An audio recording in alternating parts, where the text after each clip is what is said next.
Good God Almighty, that was AEW Dynamite Wednesday night. What did you guys think of it? We're just getting started here, letting everybody get in the room. We're going to take phone calls, discussions. We're going to do it all tonight about AEW, plus more news on AEW wrestling, NXT, and a ton more has been going on in the wrestling world. And we're going to get to all of it. Mike Chioda is in AEW. Are you kidding me? Mike Chioda is in AEW. He's a god. He is the Earl Hebner of the next Earl Hebner, right? The second guy. Earl Hebner, one of the greatest referee of all time. Earl Hebner, in my opinion. And now, the next greatest referee of all time, Mike Chioda, joins AEW. Incredible. Jake DeMarco is in the house tonight for the AEW review, and it starts in just a second. Everybody share this out, tweet it out, hit that like button down below, and put it all over the place. Let's get it wet. Let's get it wet tonight, all right? Let's hashtag this all over Twitter to everybody, to wrestlers, to the world. It's the AEW review. Jake is coming. Your phone calls are coming. And the donations, of course, are on because I need crack. This is Wardlow from AEW, and you're watching The Joe Cronin Show. A wrestling podcast with attitude.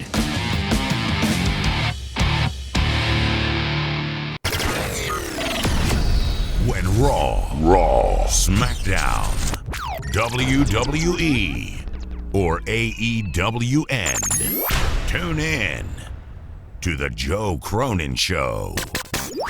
Live on YouTube for review and reaction. Joe Cronin and Jake break down all the action. All of it. The Joe Cronin Show. Your source for wrestling opinions, news, and insanity. A wrestling podcast with attitude. Mature audiences only.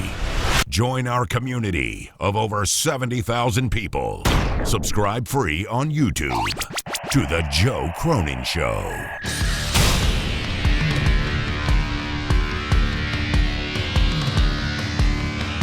It is AEW Wednesday night.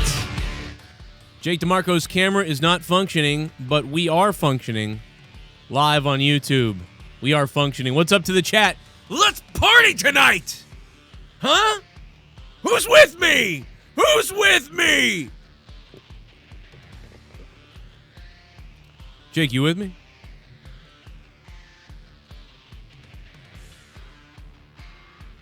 You with me, Jake? I guess not. I expected an answer, so that tells me something's wrong with my audio. Oh, there it is. Yep, something is wrong with my audio. There we go. Hello, Jake. You may hear me now.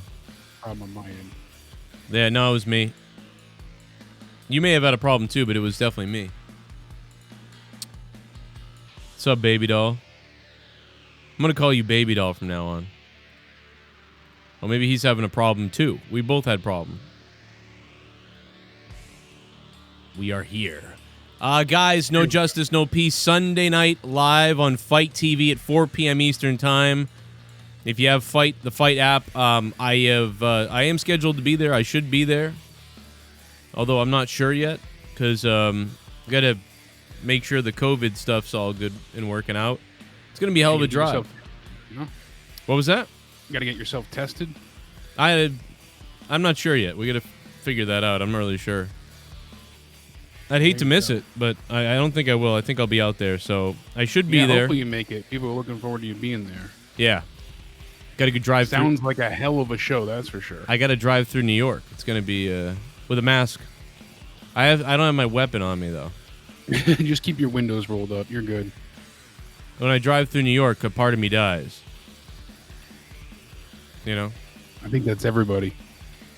The city is just rough, dude. You ever had to pee and be in New York traffic? Like, you're just done. Yeah, you're done for. You have no choice of anything. It always happens. Hopefully you brought a bottle that you finished drinking. Right.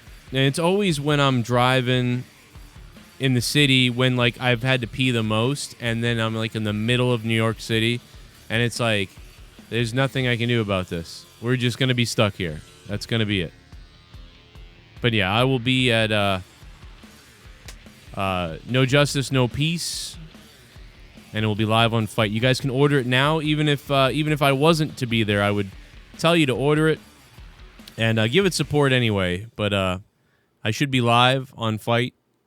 So hopefully you guys support it, tweet it, all that stuff. It's gonna be a good time. But AEW was a okay time tonight, I guess. It was a very I felt tonight was a real run of the mill show tonight, like a very like I enjoyed watching, you know, but it wasn't anything crazy. I think in the last couple weeks we've had nights where we said, "Wow."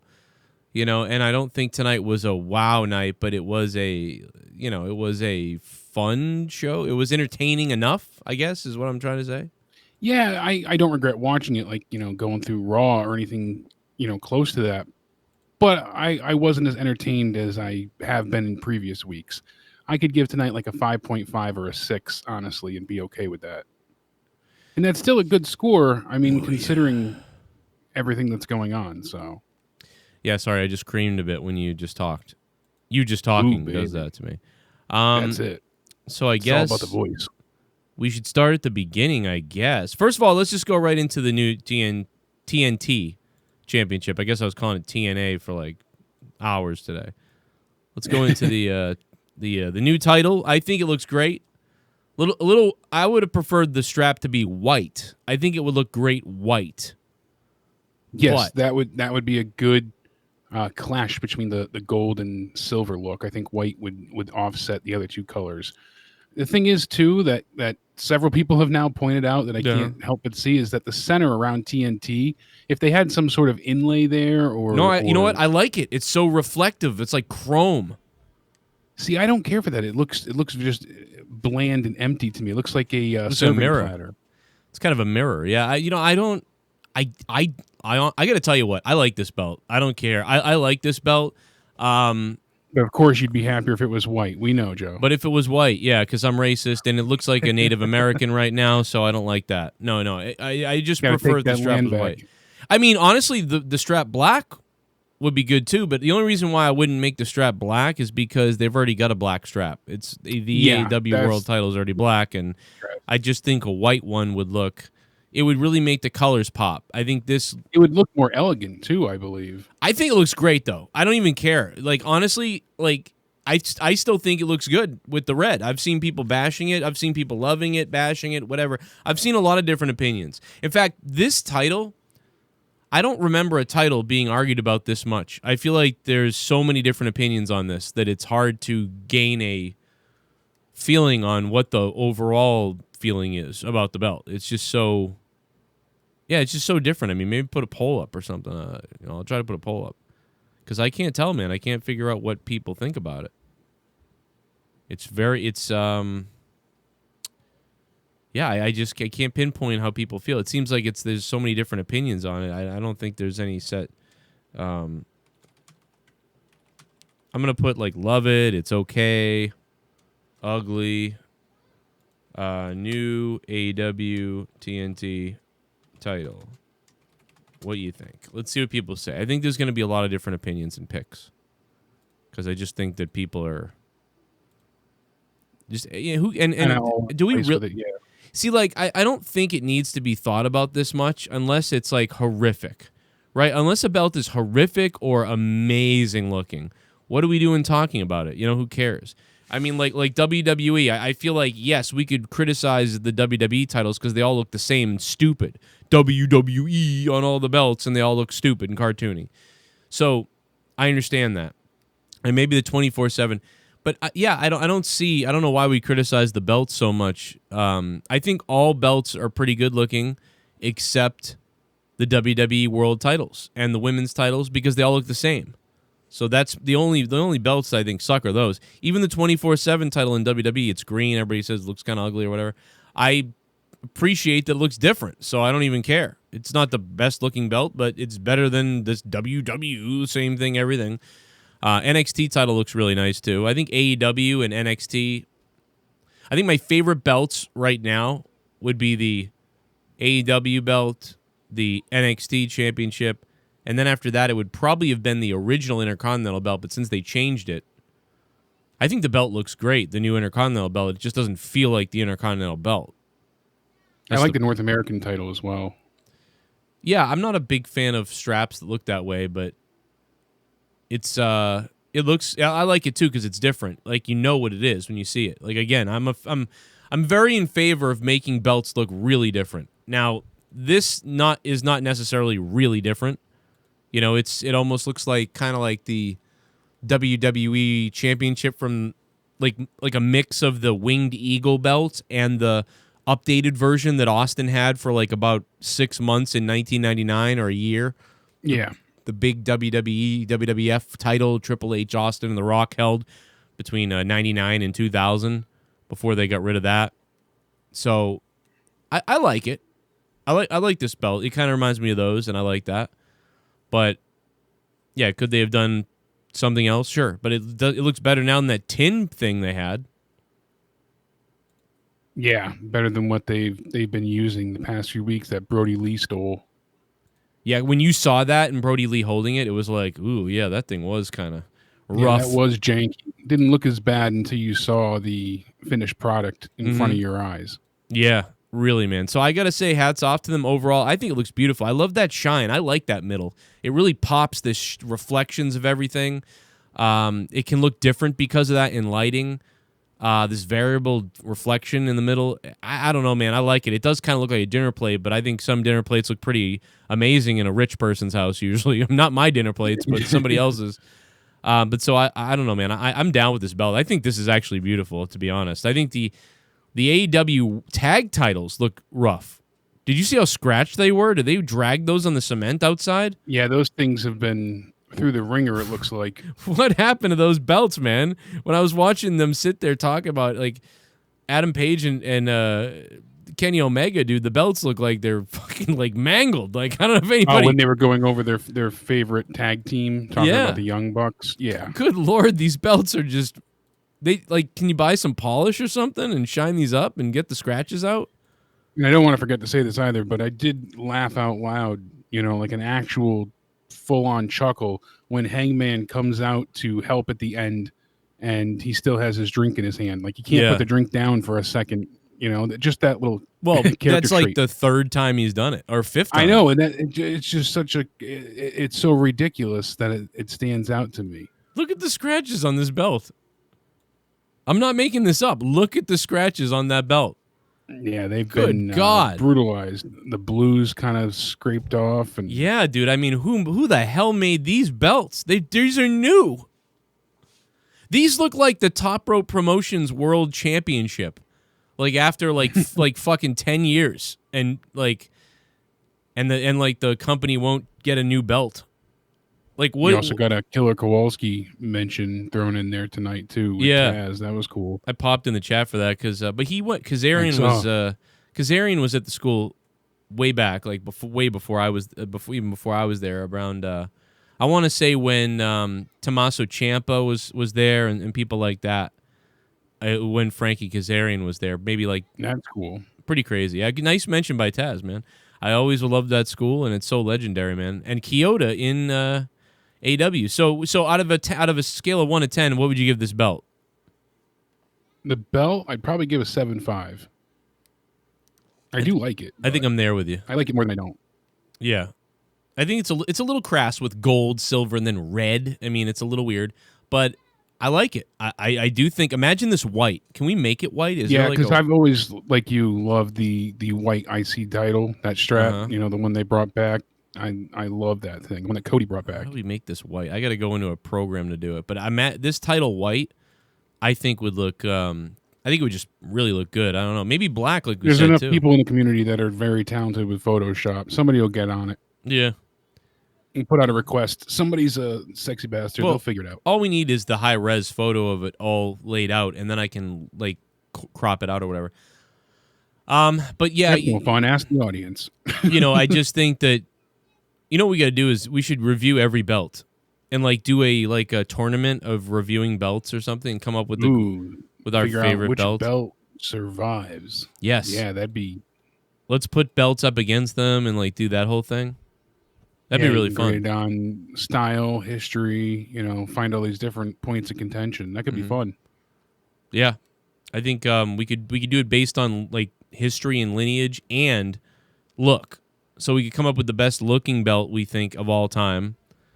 And then we could come up with the most important belt of all time. I don't know, something like that. Or which belt meant the most at the time. Best lineage. Yeah. Most important to the... that could be really fun. How long till that's stolen? Oh, yeah. Well, somebody actually probably already did that, to be honest. Somebody probably already did. I'm sure. I'm just... Gotta be Kane. It's gotta be Kane! My name is Kane and I'm donating. He's coming down from hell. Bimbo Baggins. What up, Bimbo? And it blanked out stuff because, I don't know. Holy circle jerk, Batman. This week sucked. This episode was literally made to spite Cornette. While being a young cuck circle jerk, Cody wins. Young cucks win 2 out of 10. Bimbo Baggins did not like tonight's show. Not a fan. And one thing that people did notice, obviously, they're letting fans in, but they're not. So they're bringing fans of the show in, but it's through invite only, and it's a very limited amount. But people that you might recognize on social media were allowed to go tonight. So I don't know how many didn't. Are you telling me that if I go down to Florida, I'll get the invite to every show? Hey, it certainly seems that way. If you know somebody, you know somebody, and that's what it seems to be at this point in time. But they are bringing more than the usual crowd, a few more extra people in, so it was noticeable tonight. You could hear it as well a bit. Yeah, they sounded a little bit louder. People were spread out in the back more this time that we've never really seen that. I wonder how the Florida rates are doing right now. I know, and they must Jericho be doing banned better. Cornette from listening anyways. So yeah, right. That was pretty funny. All it takes care of that. All it did was promote Jericho and Cornette, which they're friends, aren't they? Anyway, so it doesn't matter. I always feel like that's all a work between those two. Oh yeah, because he's friends with him. Because when I was working with Bolin and what's his face, they were wicked cool with Cornette. Jericho loves Cornette. Yeah, so the TNT Wrestling Heavyweight Championship with the white belt. So you can see how the straps would maybe look. Not a big fan of that belt, but I like this better. To be honest, I like TNT title better. That's just me though. But I like the white strap. Yeah, I do like the white, though. The white's got a nice, prestigious look to it. So we start off tonight. We get the Young Bucks coming out, and they get attacked by Evil Uno, Stu Grayson, and the Dark Order members. We get the tag match finally kicks off, and not a bad match, but a very common Young Bucks match. Right. You know what you were getting. So it's more or less just a lot of the same. Very fast pace. There was a botch or two that they ended up saving. So there was a few times tonight that happened. Once in the Jurassic Express match too, where Jungle Boy went ahead and kind of slipped on the ropes and later saved it. So right, yeah, it was really sloppiness going down. That was the first match. Did we get everything before that? That was the first match. Yeah, Young Bucks and Dark Order. Oh my God, it didn't even feel like it. 38 minutes into the show, I thought we were an hour in. Yeah, that match went a good 15 minutes, I believe. It was 13 minutes of TV time. I don't think didn't everything afterwards too. When did Cody happen? Cody happened after that, right?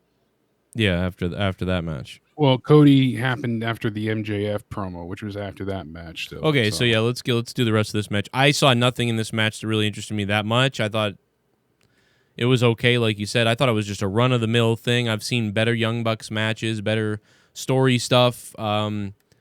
It was okay. It was a slow start. AEW was a slow start today. It went to me. Yes. It started slow, like 4 out of 10, 5 out of 10 slow, and then it moved into the realm of maybe 5, 6, or 7, maybe. And that was about it. Way up. It never went higher. Here's my though. problem with this. I don't understand why have the Dark Order lose here when you're trying to build them back up. and make them, re-legitimized. Not that they were ever to begin with, but that's the goal. It seems to be intended. They're having Mr. Brody Lee go after the TNT title with Cody. Mm-hmm. You would think that they would want the group as a whole to be unanimous in victory going forward. Ideally, you would already set up the threat, and then now he's coming for this. Yes, that would be, all right. They dispatched, because you even heard Brody Lee say before, we dispatched of the Elite. Well, the Young Bucks just beat you earlier in the night, so you're not doing too great here. I don't know why they would have, because what does the Young Bucks gain from winning here? Right. Nothing. But a loss to the Young Bucks would have really helped, propel the Dark Order, at least Uno and Grayson forward. It really should have been a DQ cheat by the Dark Order, like beating them down at the end in a DQ, or just they shouldn't have been wrestling the Dark Order. Yes, one of those either two. Which way. Like the Dark Order should have ruined that match and interfered and started messing with all of the Elite as they have been to get to Cody. That works too. Right. But having a big win for the Young Bucks does nothing at this point in time. They're not going back for the tag titles. They're not going, it's just why are we enhancing the Young Bucks with the group that's supposed to now be a threat to Cody? Like you said, I think because it was Tag Team Appreciation Night and they knew they were going to have the Young Bucks on later to do that whole angle with FTR, which I don't think was that well received anyways. Yeah, I mean, so that was they had to have them out there as winners. Well, like you said, just not have them in a match, or if they lost, they lost. It doesn't take away from their legacy. Right. Yeah, I really don't understand. I don't understand, man. So them trying to build up the Dark Order is just not working. MJF then comes out, and he's fantastic as always. Even the little backstage thing that they had with him telling his female secretary to not speak unless spoken to, and the gum staffer that he has now that has the good gum, the little things, all these little consistencies really just make MJF that much more of a better character overall. He's so damn enjoyable and charismatic and just an evil, smarmy bastard that you want to see more of, but you also want to see him get his butt kicked constantly. So there's a harsh dichotomy between those two, but I enjoy him so much, but yeah, I still want to see him get destroyed. Yeah, he's going for this kind of like Trump douche thing, like kind of almost like he's got the secretary, the press secretary girl, like everything, all that stuff that he just yells at. Yeah, calls her the sweetheart. womanizer, very chauvinistic. Yeah, I like. It's pretty funny. It's great. It's great, and he's his promo again was treacherous and just totally next level for him. He cuts a great promo consistently week after week, even if he is doing something that's similar and in vain to what EC3 had done before. Go with it. I want to see if they do something a bit different, or if it's fully off the cusp the same. So far it seems to be he's just doing a political thing. I don't think it's really EC3 inspired. I think he's just taking on a political role and mocking current culture and the political proceedings that are happening. So, yeah. So I think that's the best segment of the night so far. MJF had a good segment. That was probably the best segment of the night, I think. Yeah, Moxley planted him, and I mean planted him. I mean that was great. So, he really laid him out there. I thought the paradigm shift looked. I mean, just like he drilled him. That was perfect. Oh, look great. What a sell job. Great. And then, of course, MJF selling. It was a little move. He's dying in pain. It's a little predictable, though. With his neck. A little predictable. He came out of the tunnel. I mean, like that was kind of funny. He comes out. You knew what was going on. So that's the one thing I'll say is tonight, nothing was very creative tonight or imaginative tonight. A lot of times AEW has that. They didn't really have it. I would come. I literally come. Here's what I come out of tonight with, and maybe everybody's a little bit different, but I come out of tonight where I feel like MJF had a nice promo and a fun little segment, but I've seen it a million times, but it was fun. And Cody Rhodes, his entrance still lights me up. Cody Rhodes entering the ring as the TNT champion with the title belt, the new belt. I was fired up. I don't know, man. I'm sorry. I know there's some people out there that don't get it or don't like him. I love this guy when he comes out. I think coming out with a big entourage gives you that big fight feel. It feels like he's this important guy, and he is. And he's got the belt, and the music is good. I think he's got one of the best entrance musics besides Chris Jericho. It just feels like fire, dude. I'm sorry, this guy is fire when he comes out to me. Maybe some people don't feel that way. It ain't getting old for me. And here's the weird thing: is there's not really a crowd, and I'm still going for the guy. Yeah, and Brandy's coming out with Brand, her action figure. The very rare elite action figure that's going to be very hard to come by because it's such a collector's edition. Is that why she got all that heat? Well, that was one of the things too, because even in, I guess, Series 2 for the action figures, there's no females, so she's literally the only female. Well, she really is. She got an action figure, right? Well, she's the only female that matters. I mean, that should be her new tagline. That's what they're saying as far as the action figures go. Well, I can understand that. Well, maybe I don't know. I don't know the logistics behind why that is, but I'm sure that it's because, unfortunately, here's the hard truth. The harsh truth is female, I don't know why, you would think they would sell. Female wrestling action figures don't sell well. I don't think that's the case anymore. At least it hasn't been in quite some time. Yeah. I went to Toys R Us back when they were still open and they were doing the wrestling thing, and the women were just everywhere, all over the shelves. Nobody was buying them. Yeah, because, there was a high point in time that they were sold out left and right. I remember there being a page maybe WWE was up in arms for. I mean, who's going to buy any of the... Think of the AEW female wrestlers, right? I bet you there's tons of people that will collect the whole series, all of Series 1, all of Series... they do that. They buy them all, keep them in boxes as collector's items. Doesn't matter who it is. It could be 7 different Billy Gunn figures with, his ass stretched out, and each one more and more. They'd still find a way to get the series collected. I mean, I might go with Britt Baker, Sheeta. I don't know. But it's just... That's what I'm saying, but they're not including any female wrestlers. Just Brandy, who always finds a way to get herself on TV. Well, she's Well, she's one of the. Yeah, she is starting to be looked at as this tag along, attention seeking. Yeah, yeah. I don't know if that's. I don't really know if that's valid, but I understand the perception of it because I've even had those thoughts too. But then. I think she's a talented person. She has all these talents, but there's some things that she doesn't do the best, but she does she can do, but doesn't do the best. And I think that she gets criticized. I think she's wrestling one of those things because I'm not so sure. Wrestling, she's not the best, but she can get in the ring and wrestle. But she's not. There's just so many other people that can wrestle at a much different level. So the only way I want to see Brandy Rhodes in a wrestling match is if there's a super good story behind it. Like, there has to be a very, very good story behind why Brandy's in a ring, whether she's a heel or a face. And if they can do that, then it's okay because she's somewhat limited in there because she can wrestle, but just not at the level of some of these other women, obviously. And so I think she gets more opportunities though, and more angles at this point in time. I feel than any other female though. Yeah, I think she's the history of AEW. I think she's nice. I think she means well. I think there's a lot of things she wants to do. I think she wants to stay busy and do them, and I think she's trying to find her place. She is talented with many different things that a lot of people don't know. Unfortunately, a lot of the stuff she does really well is off camera and nobody sees it. But so she's looking for her place creatively, I think, in the company, and she's tried some things. And we got to give credit to her because even when she didn't do well, even when things failed or didn't work, they cut it immediately. She said, okay, this ain't working, cut it.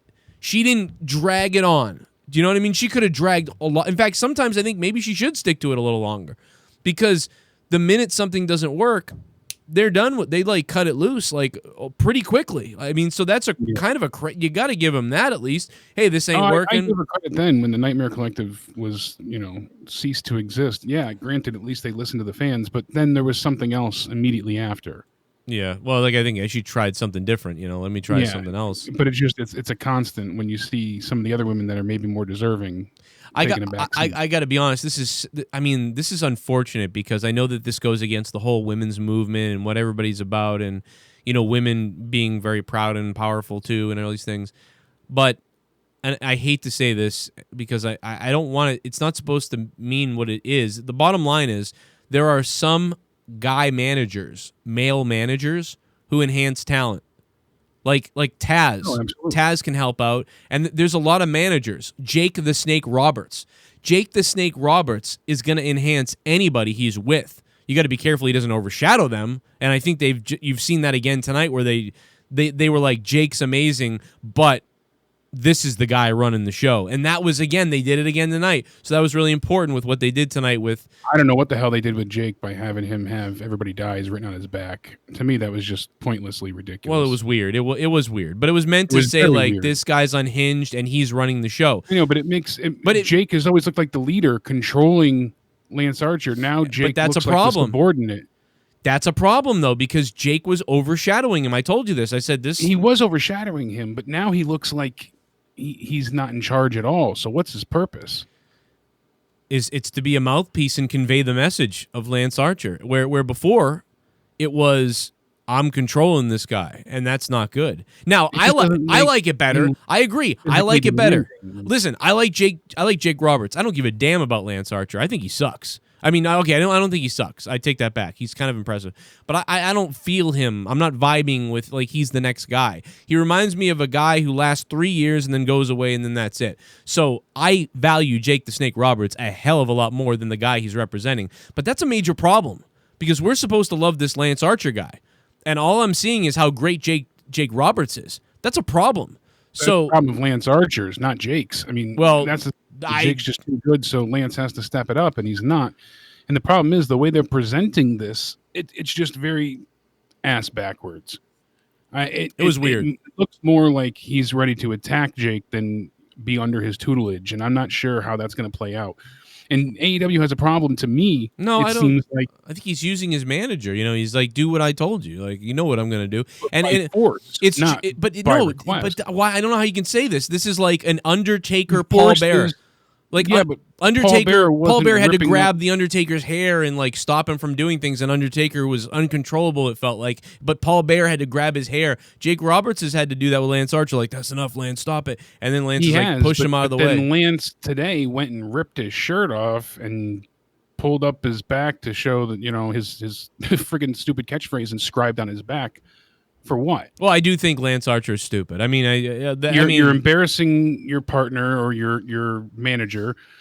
You're doing it against his will. He told you, I don't want you to. No, stop. It's an expensive shirt, whatever the line was there. Said something like a $300 shirt, something like that. So, I mean, the whole thing is he's unwilling. You're forcing him to do something. It just doesn't have a good look to it. What's the purpose? I think it also kind of makes you go, I like Jake Roberts, and now this guy's bullying around Jake. Now I'm mad at that, and it's getting heat on him. So I think that's part of it. But my point in saying all this about managers being great is there's a lot of guy managers. So you can take what I'm about to say and stick it up your ass if you're one of these people that's going to be like, oh, you're a sexist. Oh, you don't like... The bottom line is Brandy Rhodes is an amazing person to walk down with Cody. When she's in Cody's corner, he feels bigger when she's with him. I don't know what it is. I'm not into eye candy, so it's not a, oh my God, Brandy's hot, because she is hot. She's beautiful, but it's not that. It's I don't know what it is, but she's a smart woman, I think. And when she's with Cody, they got some kind of power couple feel, and she really comes off like Sensational Sherry or something like that, kind of, or Miss Elizabeth-ish, like a little bit.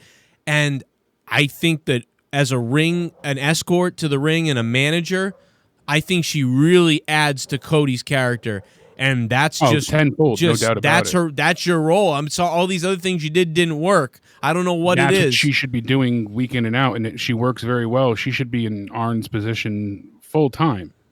Right. See, but I don't feel that way with Jake and Lance Archer. You know, and to me, it's not working.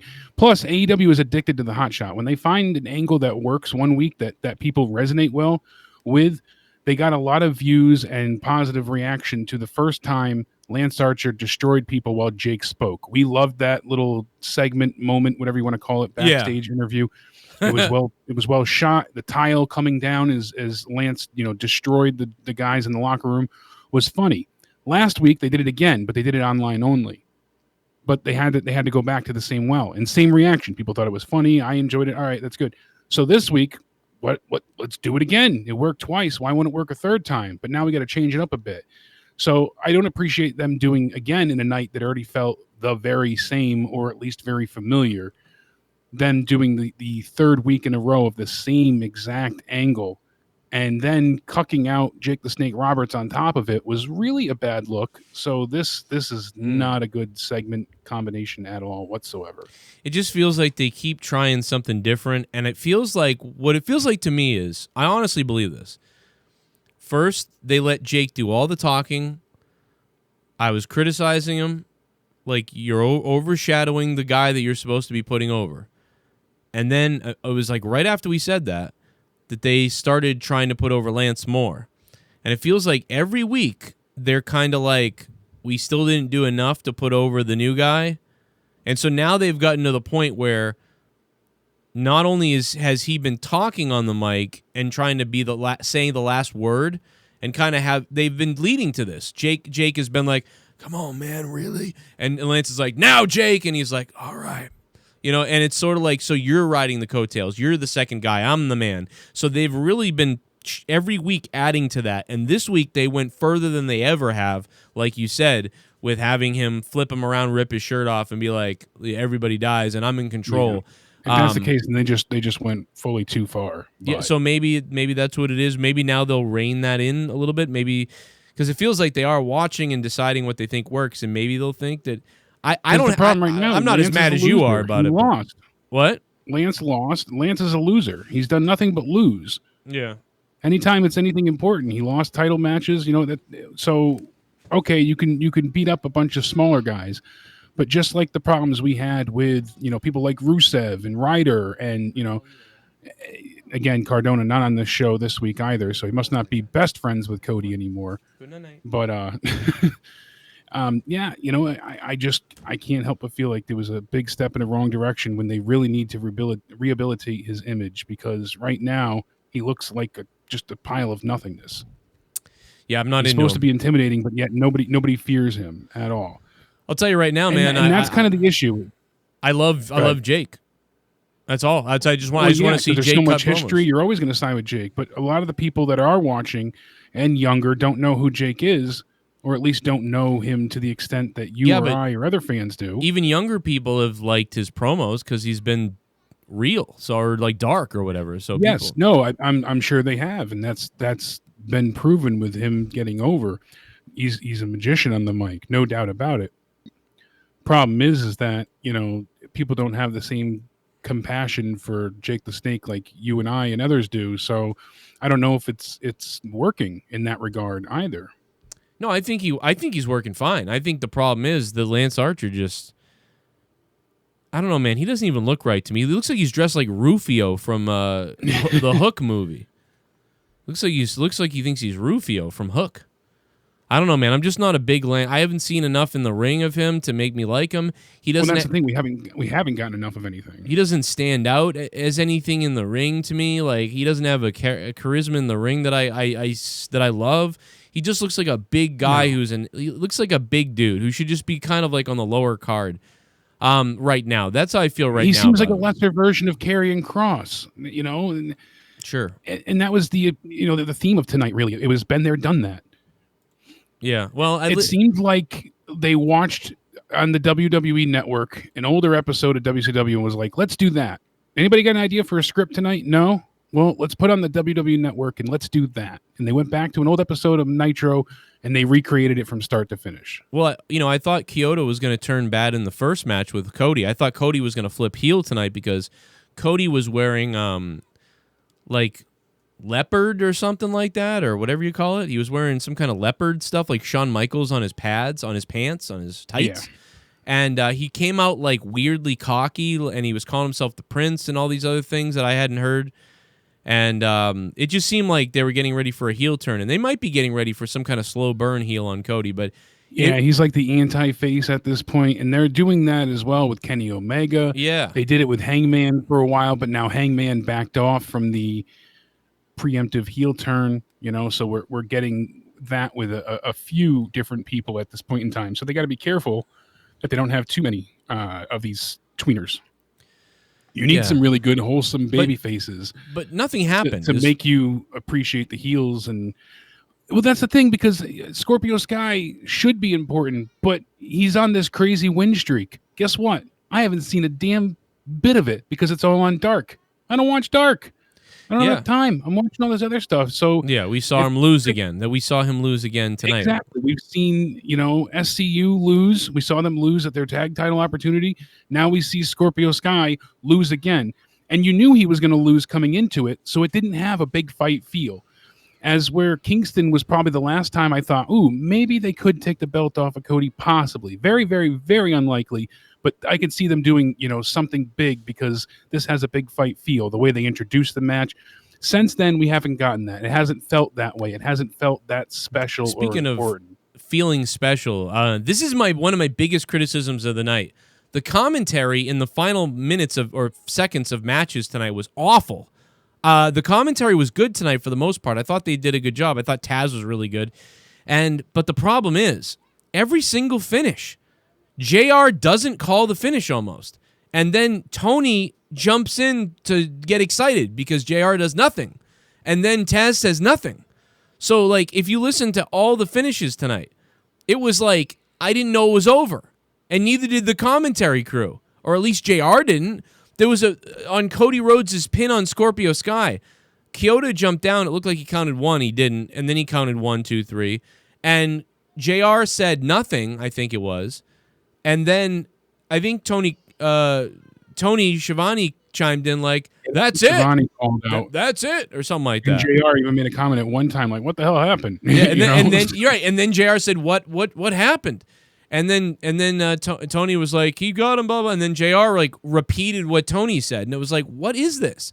So you had overall. JR lost without Excalibur. It seems like he was the ebb and flow of their their conversational skills. He kind of, because he would insert with the move names and things like that, I think he would keep them on a like a steady flow. I got to pull this up. We got to hear it because it's incredibly terrible. Like it's listen, if I'm there calling this, you got to be excited. Like, or you got to emphasize that this is the end or that was the end. So when they were confused on commentary, I was confused at home.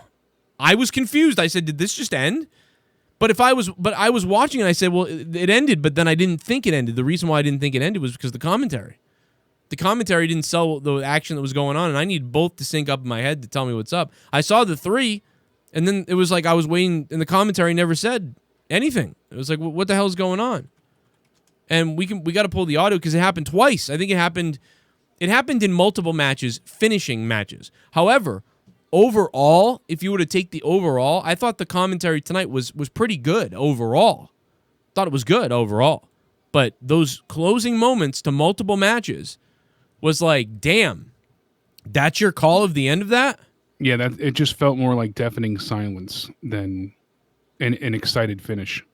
Yes, it was like confusion, like they didn't know it ended. But then Tony did know, but JR didn't, but Tony's not saying anything because he's thinking, well, JR's got the call on this. But he didn't. Let me find it. I'm going to find the end of the Cody one. And I know it's we're going to hear, you guys are going to hear it, I'm going to hear it, we're all going to hear it again. Maybe I'm wrong. I have gone back before and I've been wrong and I've thought, maybe I was being ridiculous. Maybe I just missed it. But let's listen real quick because I don't remember the spot, but I remember it happening, so. I do have it. Could even get a good breath. It's the only place to go, Taz, in my opinion. Scorpio Sky with a cutter. He missed the cutter. So listen to this. Scorpio Sky is about to slingshot into the ring for a cutter. And it's obvious to me watching this right now. Look, Scorpio Sky missed, and Cody held onto the ropes.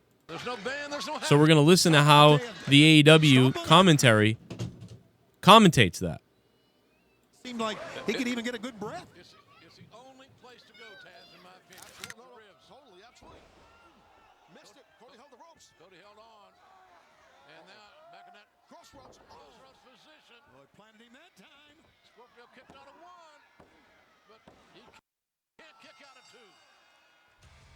A battered and bruised Cody retains the title. But what a hell of a match.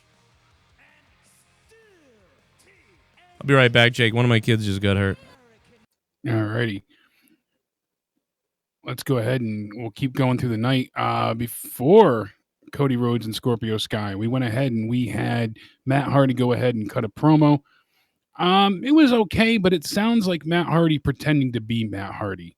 I think he's so used to having so many of the accents and all the different gimmicks and things of that nature, that he doesn't quite know how to sound or... no, Joe's all right. He had to go help out his child, so he'll be right back. You got me. So hopefully everything's good, though. Alex Marvez in the back talking to Hardy. Hardy said he's never going to stop until Guevara finally bleeds like he did. And he said that he would be cleared on August 22nd. That's 10 days away. And that's the special Saturday edition of Dynamite, which for anybody that isn't already in the know, it's because of TNT's contract with the NBA. They have basketball on next Wednesday. They can't get out of it. So, hey, there we go. That's what's, that's how it's going to work. We're going to move it to Saturday. And it just so happens to, oh, crap, look at that. It's the same day as TakeOver. So that's going to be interesting. A lot of work for Joe then, but we're going to have fun. Then we see what we think is Sammy Guevara walking away from where Matt was talking to Marvez. And then all of a sudden, Matt attacks him. And it turns out to be a referee. It's like, oh, okay. So I see a bit of, the bait and switch there. But it was just so obvious that, you knew it wasn't Sammy walking by. And Matt's reaction felt pretty lackluster. So again, not a great segment. Could have been delivered much better. And especially, I know Matt can deliver lines better. He just sounded like, I always say it, a shell of his former self, but like he sounds directionless. And he even started to go into the broken accent. It sounded like at one part. And I know some other people heard it as well. I saw it brought up on Twitter. So we'll see. Then we got the Cody Rhodes Scorpio Sky match. It just didn't have that big fight feel. It didn't have that. And again, Cody does get you pumped up, bringing out his entourage, but Scorpio Sky should be this, credible threat to his title. Unfortunately, we're not getting that. And yes, I do agree, Hydra. That felt very WWE with the backstage attacking the wrong person. And again, it's something we've seen before. How many times have we seen this happen on a wrestling show? I know it's hard because everything's been covered, but there are still ways to do some things that make them look a little bit more original. Lo and behold, as we said, the match was about almost 12 minutes. That's when Scorpio Sky at the end goes for the springboard cutter. Cody holds on to the ropes. It was a very smart way to avoid the attack. And then he hits another crossroads, gets the win. And that's when Brody Lee appears on the screen and says that, hey, guess what? You and me, we're going to face off next Saturday. It's a dance. Bring your dress and your high heels and your lipstick. Now he challenges him, and now we're going to get Brody Lee, Mr. Brody Lee, taking on Cody Rhodes. He said that, you can have your old belt back when I go ahead and take the new gold one. So he said that you're going to answer for all your transgressions. And when I take your championship, I'll be nice enough to give you the original one back. So decent promo. And at least they're following up on him walking out with the TNT title before. It would have been nice to see the Dark Order win earlier in the night, though. Yeah, it'd be cool if they did do something too sweet, like a Saturday night main event. It's still just going to be Dynamite, but they should make it some type of a special since it is going head-to-head with TakeOver 30. Now, AEW Dynamite starts at 6 p.m. Eastern. TakeOver, I believe, doesn't begin until 7. So they got an hour difference with no competition. But had they not had a TakeOver on at this night, I think that they could have easily pulled over 1 million viewers. It's a Saturday. I don't know. New time slot, really packed. I mean, fully loaded Dynamite. Let's see here. FTR will take on Private Party in a tag team match. So that's a real clash of styles, it says. The Elite will take on the Dark Order. So we've got that match coming up. Cody will defend the AEW TNT title against Mr. Brody Lee, as I said. We're also getting the finals of the women's tag team tournament will also happen. And then Darby Allin will be in action as well, but his opponent was not revealed. Then we get the Lucha Bros will team with Butcher and the Blade to take on the Natural Nightmares, in the Jurassic Express. So that's a really action-packed episode, really trying to draw people in. I would like to see MJF somehow added to that, but we'll see what happens as the time passes. Let's see. Did we miss anything from there? Nope. We could get something with Moxley added still to, then too, but we'll see what happens. Next up, we get Hangman Page and Kenny Omega, the AEW Tag Team Champions, taking on Jungle Boy and Luchasaurus. More of what we've seen before. This match played out exactly, and I feel like exactly the one they've had previously, except that was a 6-man tag. Just remove Marco's stunt and the Young Bucks, that kind of feel. It plays out the exact same way with Hangman Page put in place. A lot of the same moments, and I don't know if it's limitations on the Jurassic Express side or what, maybe Luchasaurus, but it wasn't a bad match by any means, but it wasn't anything next level. It wasn't superior, and it really just kind of fell flat for me. There wasn't anything exciting, nothing we hadn't seen before, and they didn't do anything to continue the story that they've been building with the dissension between Omega and Page. So it just really, fell flat. Joe will be back in a minute. Hopefully everything's good there. After this, like I said, really quick, 14 minutes, 21 seconds for that match. Very sloppy. Lots of botches. They did save it a couple of times. Jungle Boy was going ahead. He climbs up the turnbuckle, runs up and starts to scale the ropes. He's going to balance across, and that's when he slips and almost crotches himself. They had a few bad landings, and the Snapdragon on both Marco Stunt and Jungle Boy that you saw Omega give, that just made it. There was a few different moments, and you're like, sloppy. Don't want to see anybody botch and get hurt here, but it was worrisome, and that's also part of the fast pace that they stick with too. So after this match, we get the tag team appreciation moment. So we have the Rock and Roll Express, Arn Anderson, Tully Blanchard, FTR, and the Young Bucks. So obviously the Young Bucks start off thanking Rock and Roll Express for creating the style of wrestling that they still use. There's a lot of, congratulatory speeches going on here. A lot of thanks to all four men. A lot of praise is given. And that's when both legend teams go ahead and throw praise onto both tag teams. They're talking up FTR. They're talking up the Young Bucks, saying how great they are. And that's when all of a sudden Tully gets on the mic and he, starts to get nasty, hostile. He said Tom Brady is the best quarterback because he has the most rings, and neither of these teams are the champions. And he says that he's had an issue with Arn going back to, his guy's match with Cody Rhodes. And that's when Sean Spears comes out, and Arn says, I'm a grown man. I don't have the permission. And that's when he slapped. Tully goes and starts slapping Ricky Morton, and everybody rushes in to try and calm down this chaos. And I don't know why Spears even came out, because he didn't do anything. We saw some tag teams in the outside around the barricade. You figure maybe they would have jumped the barricade and come in to, help with the chaos too. But since these are tag team legends, as big as, the tag team industry itself, but that was not the case. So that's when, Dax's knee starts to bother him again. It buckles, and you see Cash go and check on Dax, and that's when all of a sudden, oh, look at that. They use the knee brace to attack, Express, and that's when the Rock and Roll Express goes ahead, and you see, who is it? It was Morton, right? Yeah, you got a spike pile driver from the two of them. That's when the Bucks go and they check on Morton, and Page and Omega come out, and they're berating and yelling at FTR. So it's more chaos. It's FTR once again being heels, but yet they'll be booked as faces next week, and they'll be teaming with the Elite in no time. It's very odd how they're handling FTR. I like that they're these take no BS kind of guys. They stand up for what they believe in, and if they believe it's right, then damn it, it's right. I felt maybe because we didn't have that hot live crowd, that ability to hear the fans go nuts and soak up that magic. But honestly, it was lacking something fierce here, and the quasi short heel turn from FTR was telegraphed, as they've done a lot of heel things with them so many times before.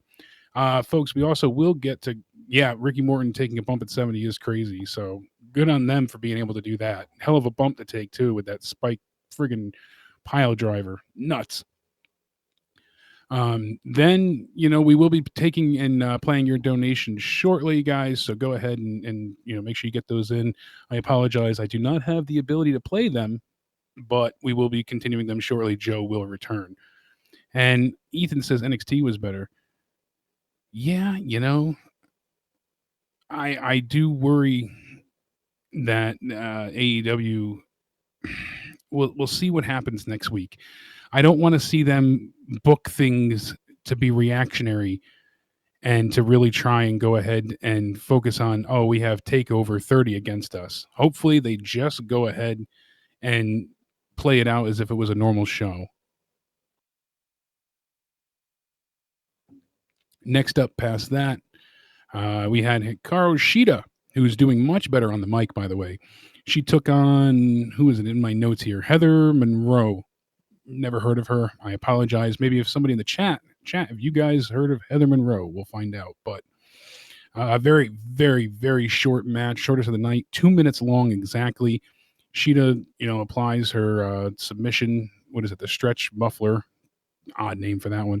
To go ahead and get the win. Let me clog your muffler.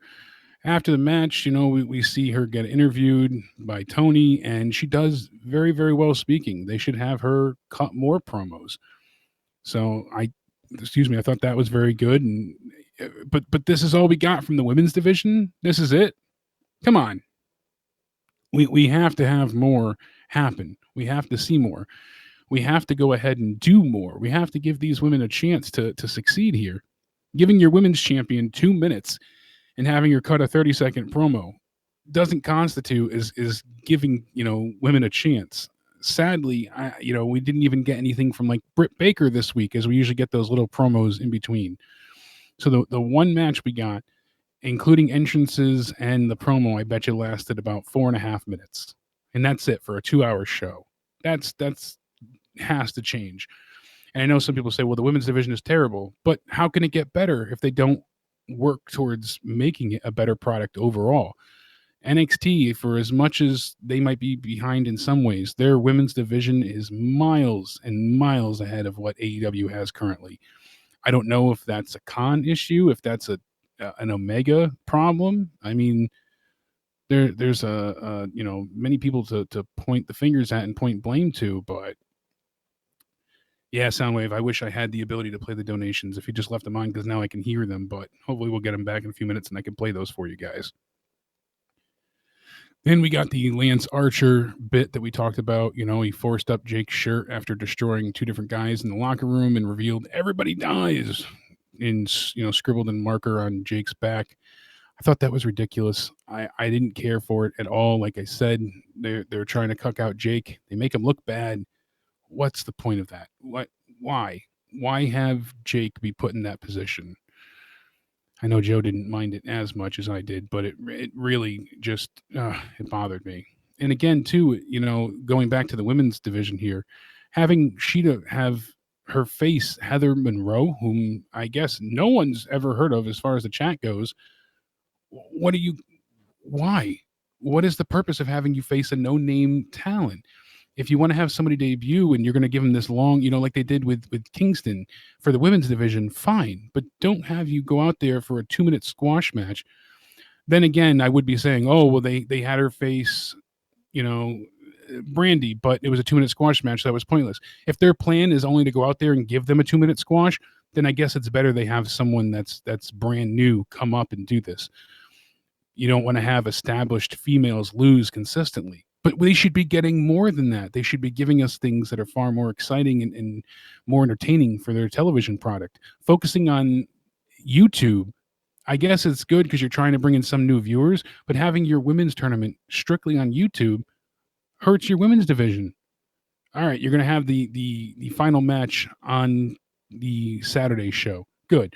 But the whole thing could have been aired on TV, and it would have been at least a tag match every week from the women's division. That would have been much better than what we got. Although those matches have the 2 that I did see in the beginning of the tournament were, quite bad. Then we go ahead and we get a promo at one point. I think I missed over. It was right after the Rock and Roll Express were attacked by FTR. We saw Mike Chioda in the back. He's talking to Marvez about being in AEW.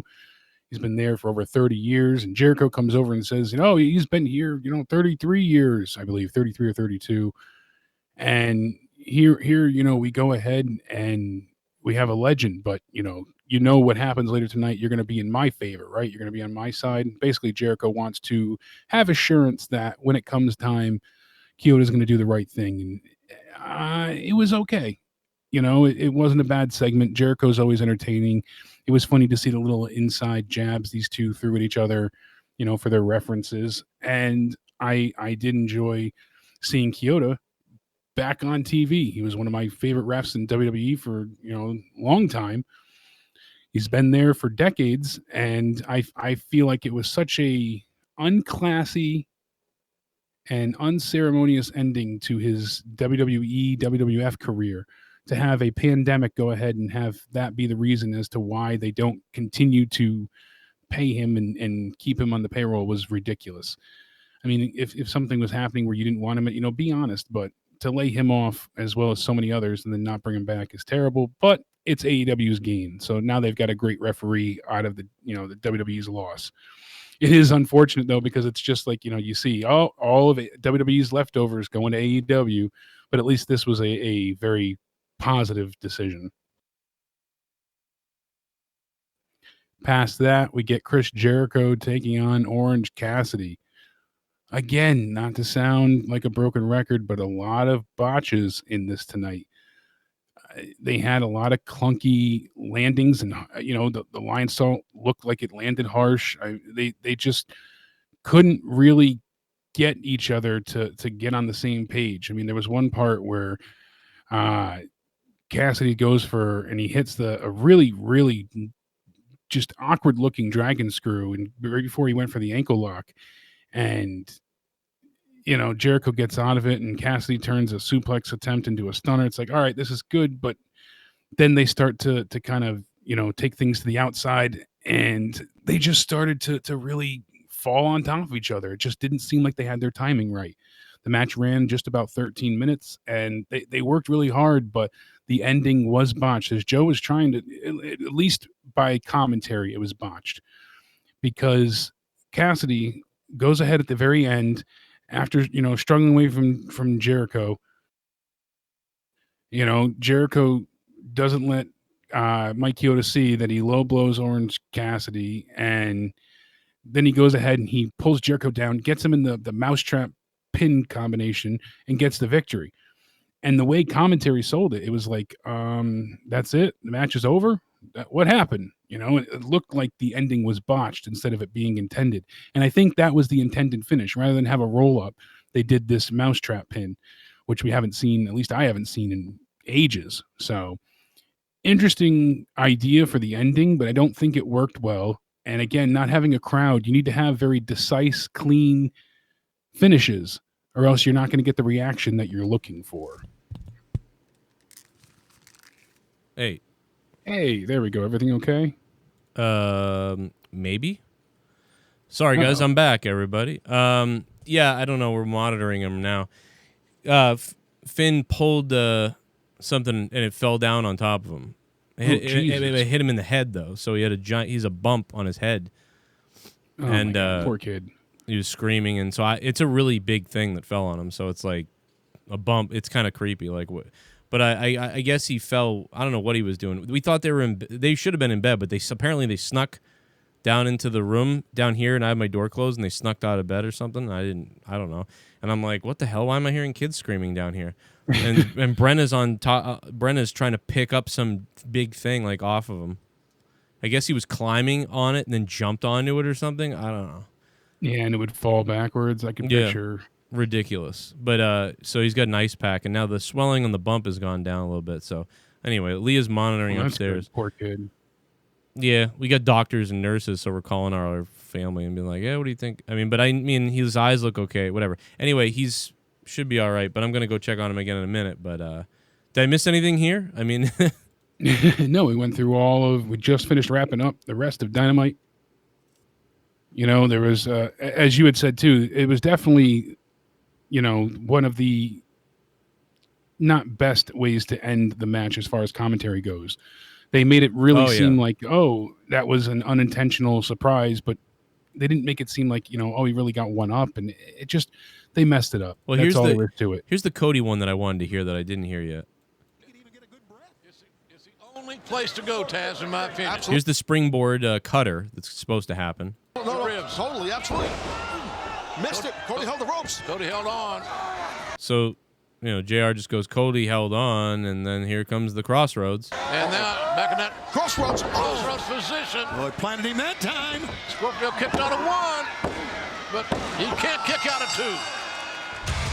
A battered and bruised Cody. Can't kick out of 2.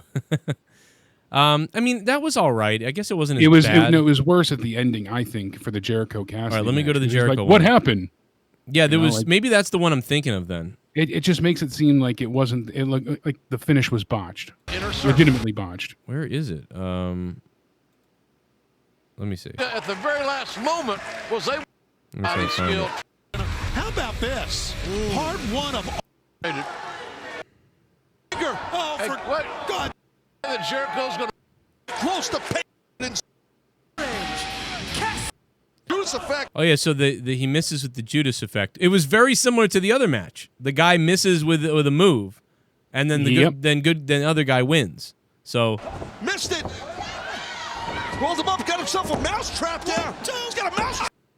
I don't think Orange Cassidy quite hooked the move the right way. Retaliates. Oh, nice. Go behind here. Let's see. Oh, boy, got him. Shot in the yam bag while Kilda didn't see it. Missed the Judas effect. Went for the Judas effect. Missed it. See, right here is where JR should be calling. Like Taz is there. Taz is calling. But JR should be like, Jericho missed with the Judas effect. Orange Cassidy rolls him up in some kind of submission, and then Taz goes, it's a mouse lock. And then, JR rolls him up, got himself a and now it's a pinning combination. 1, 2, 3, and Orange Cassidy beat Chris Jericho. But listen to but this is how the commentary goes. Not like that. Instead, you get JR saying, "What in the hell just happened?" Yeah, this. Oh boy, got him. Shot in the yam bag while Kilda didn't see it. Went for the Judas effect. Missed it. Rolled him up, got himself a mousetrap there. He's got a mousetrap. What the hell just happened? And it's like he just woke up, Joe. He's like, what the hell just happened? What the hell just happened? Now, I don't mind somebody else saying, what the hell just happened, but why isn't somebody calling it? Like Taz is the one calling it? Why is Taz calling it? So there should be somebody calling it, and then somebody else should be saying in the background.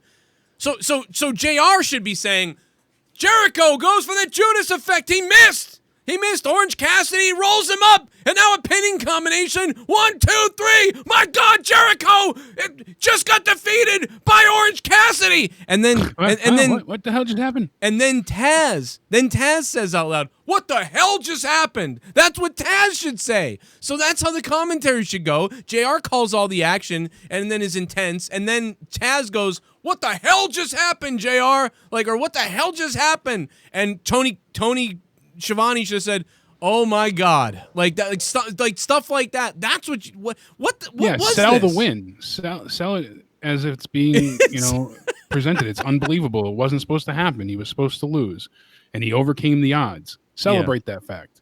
I don't quite get it.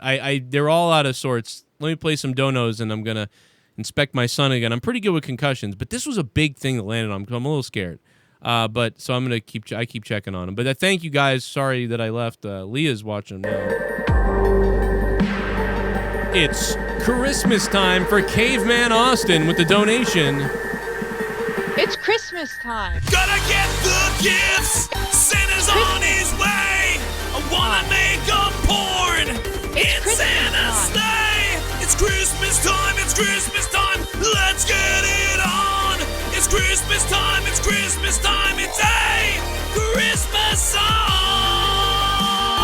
It's Christmas time. This is a fucking Christmas song!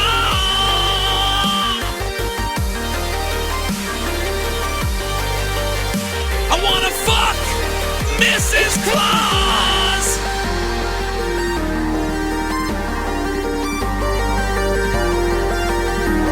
It's Christmas time. Hi Joe, welcome back. JKU was fire 8 out of 10. Anyway, fuck Bill Goldberg, oh yeah. My name is Ryback. Cryback. Give me some more money. My name's Ryback. I want that money, money, money. My name is fucking Ryback. Give me some more money. Money is my crack. My name's Ryback. Ryback. Yeah. Streamlabs finally fixed their broken shit. Tonight was a strong 6/10. I popped hard for Cassidy pinning Jericho honestly, but it's good to see Mike Choi reffing again. Loved the setup for Saturday's special episode to compete against NXT TakeOver. Thank you, Soundwave92, man. The $40 bomb from our buddy Soundwave. What would we do without Soundwave? And you know what? Be lost. I was just dying to hear how Kyoto was going to be pronounced by this robot donation. Chiata. Kiata. A Kiata Miata. Yo, Soundwave92, thanks, man. And thank you to, it was Caveman Austin before that. 8 out of 10, he said. He was really in AEW tonight. I don't know how you could give that an 8 out of 10 tonight, but Caveman Austin, I get you. I'm more with Soundwave. I think it was a 6 out of 10, maybe. Yeah, I'm maybe there, 6.5 even. I mean, the finish was convoluted as all hell. It was poorly executed. The match was poorly executed, I should say. They had so many issues, Jericho and Cassidy. There was a lot of botching, a lot of miscommunication and bad signals. Yeah. It still was an okay match, but it felt like a huge step back from their last meeting. Didn't feel like it improved on anything we already saw from these two. Yeah, it really didn't. Sorry, that's my opinion, but I feel like their last match was excellent. This match was really lacking. I was actually kind of hyped going into it. I was like, I kind of want to see what happens. I was too. Yeah, and I wanted to see how they'd elevate and ramp up what they did last time, and they didn't do anything to make it seem more. Well, they tried to tell chaotic. this. They tried to tell this Kyoto story of like, but obviously it felt like he wasn't going to do anything once they said he's going to do something. Exactly. As soon as they telegraph it, then you know it's not the case anymore. They blow their wad. They should have never said anything and just allow people to assume. And in the first match, I assumed, I said, I bet you he screws over Scorpio and he's with Cody and it's some big thing. Cody's going heel. That's what I thought, and then it didn't happen. But then if it happened in the main event, I would have been like, oh, damn. But then they telegraphed it like you said. So if they really wanted to throw that idea out here, all they had to say was not have Jericho come out for that interview and just have Kyoto say, well, it was really nice of Mr. Jericho to get me my job back. Right, exactly. And I'll be doing top-notch officiating tonight. Exactly. And they would have put that in your head. And now then, you've got a little bit of doubt to creep inside your mind, and it doesn't, cloud the finish, doesn't overweigh anything, but it's just there. It's going to lie dormant until necessary. But I get it. They wanted to tell that story instead. That was the point. Was we're saying they didn't do anything. That was their point, was to make it like what's going to happen with Kyoto in the main event. So it sort of became about that more than it did about Jericho and Orange Cassidy. They kind of took a back seat in a way. And yeah, like, so basically they didn't really, they needed to do the whole Orange Cassidy beats Jericho thing to be like, wow, oh my God, Orange Cassidy beat Jericho. But it just never synced up right. Like you said, it just didn't feel well executed. I get what they were trying to do. Like it was, and they kind of did it, but it's just, it was just a little bit off.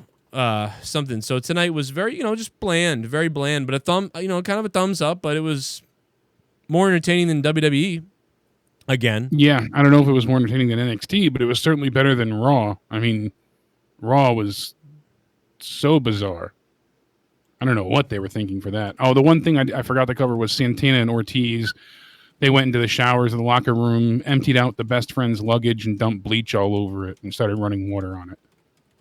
That's after their match was announced that they're going to face best friends, and if they lose, they have to apologize to their mom on speakerphone. So that's bizarre, but I get it. Since they destroyed the van, Sue's van. That's kind of funny, actually, when you think about it. But they should apologize with their paychecks or something. It should have been for like they have to replace the van. That's what it really should have been. Yeah, that should be the one where, yeah, exactly. Like tonight to replace the jacket, the $7,000 jacket was on the line. The car should be on the line. That makes sense more than the jacket. And then they deliver. It'd be funny. By the way, overall majority, we only had 124 votes so far on Twitter. You can still vote. But 52% of you love the new TNT championship, so that's good. 40% say it's okay. And only 7% said it was ugly. So really, this is a win, really, for AEW. Yeah. And it's the mid-card title. You know, it's the mid-card. And if we said, do you like the AEW championship, I think it would be 75 to 80% would say you love it. So, you know, that's the way it should be, in my opinion, is the top belt is loved the most. The second belt is loved the second most. And not that looks matter. The prestige matters. But if the looks mattered more for the mid-card belt, it would kind of be goofy, because it does hurt the prestige of the main title. So just like the Intercontinental belt in the WWE before they changed it, was the best-looking belt in the company, I believe. And a lot of people believe that or something like that. And that just is stupid. So not only that, but then you have 4 other belts that look identical and one that looks different in the Intercontinental belt. And the Intercontinental belt and the United States Championship felt like more important in a way because they felt like their own belts. Every other belt was another W on the belt, like, or stupid. Like, I mean, perception can become reality even if the prestige is good. But let's face it, the prestige isn't good.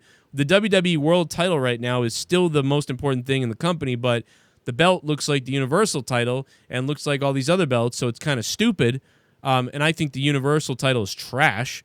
And I think the 2 women's titles is a joke and stupid and convoluted and dilutes the value of the champion. I mean, it just goes on and on. No Cap CJ, thanks for subbing to the channel, man. And pour him a beer in the chat, somebody. Somebody in the chat. TLGW Keith. Draw a winky in the chat for everybody. Somebody draw a winky in the chat. Somebody do it. Let's play a few more of these donos so we can catch up. I'm sorry I was away, but yeah, obviously my kid was hurt. Super Chat Party. I think Dark Order match was a botch. Stu looked mad and looked shocked. Even Rick Knox was surprised. Really? It did look weird. Right? You're right. Man Antonio. That was another match where the announcers were like, what? But maybe that was. But they're not live. Are they live? I'm not sure. I thought they were live tonight because people were updating in real time. Really? That were there. Yeah. Okay, well, if this was live, then it was dark out. Yeah, it was dark out. Maybe it was live. There was Jessica and a few others on Twitter were updating in real time. That's how I heard about them being there when I was talking about earlier, that they were letting people in the know in. You might be right then Donator too, man. That's very interesting. Let me go back and watch real quick because it was goofy. Oh, I know what it was. Like somebody dove in like he was going to save it or something. They got the knife. And that didn't happen. To block the is fake. Pulling it out the ball. Yet maybe not. Starts up count. Okay, so you get the finisher about to happen, and then it doesn't. There's a roll-up. We're 14 minutes into the match. Got him! Ooh. Yes, he did. No, that was supposed to happen. Got it. He did get it. Now, let's see if JR, who's the lead commentator, is going to control what happens. Or if Tony Schiavone is going to be, as the second guy, is going to control what happens. We're going to listen and find out. JR should be calling it, Young Bucks, like, he rolled him up and they picked up the victory. And then somebody should be saying, the other member of the Dark Order he was too late. He was too late. Jackson was that quick with the roll-up, and Dark Order tried to save it, and he was just too late. The Young Bucks with a big upset or whatever, with a solid victory, whatever you want to call it, and let's see if anybody does that. One in this situation. Going for their This is the finishing move of the Dark Order about to happen. Maneuver. This is fatality. Fatality.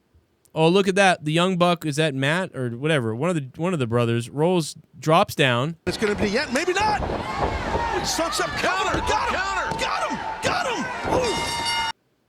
That's just terrible. I don't know what they're calling there. Got him. So Taz is yelling, got him. We don't know what that means. Yes, he got it. He did get it. And then they're going, he did get it. He got it. He did get it. Like, it's the worst. Like, what are they doing?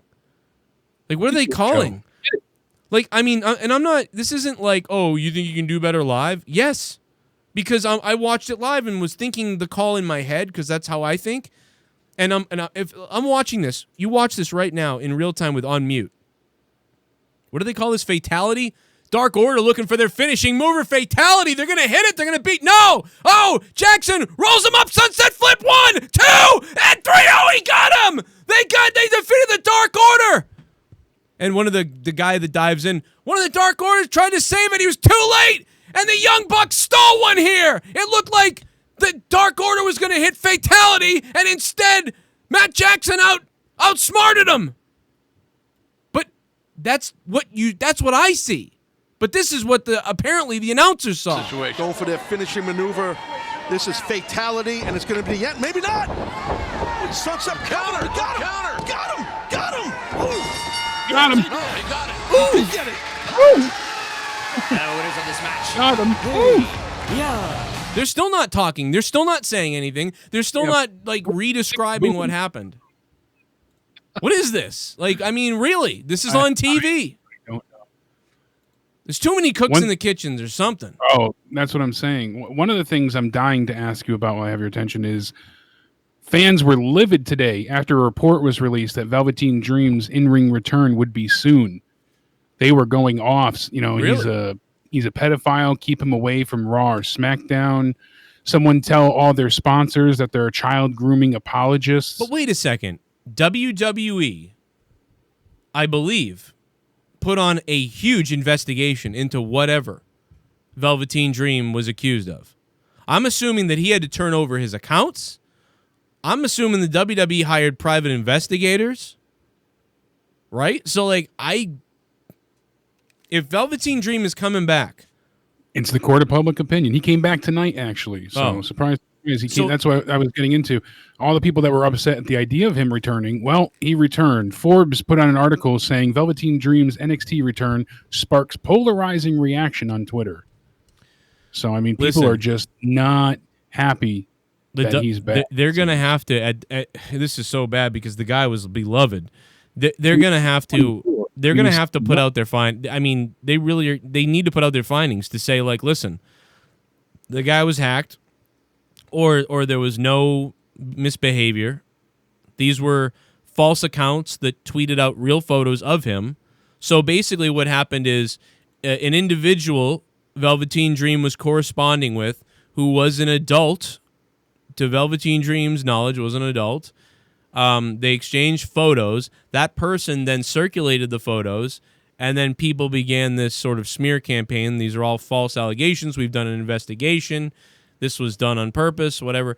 And we found, obviously, that he's innocent of these things. So if they could say that, then people would feel a lot better. And they could say Velveteen is actually, or his real name, whatever, is actually been a victim of an illegal act. He's actually a victim in this situation. But they're not doing that, so what is everybody left to think? Everybody's left to think that maybe he was kind of being weird, but nothing illegal took place, really, so, or they couldn't really prove it or something, so like, oh, well, we'll just stop doing that, guy. You know, so like, I don't know what to tell you, but I can't imagine that if Velveteen Dream was really sending these photos to knowingly sending photos to children. To underage, yeah. I can't believe they would employ him anymore. No, I mean, Lars Sullivan said something on a message board 15 years ago, and they suspended him for a long time.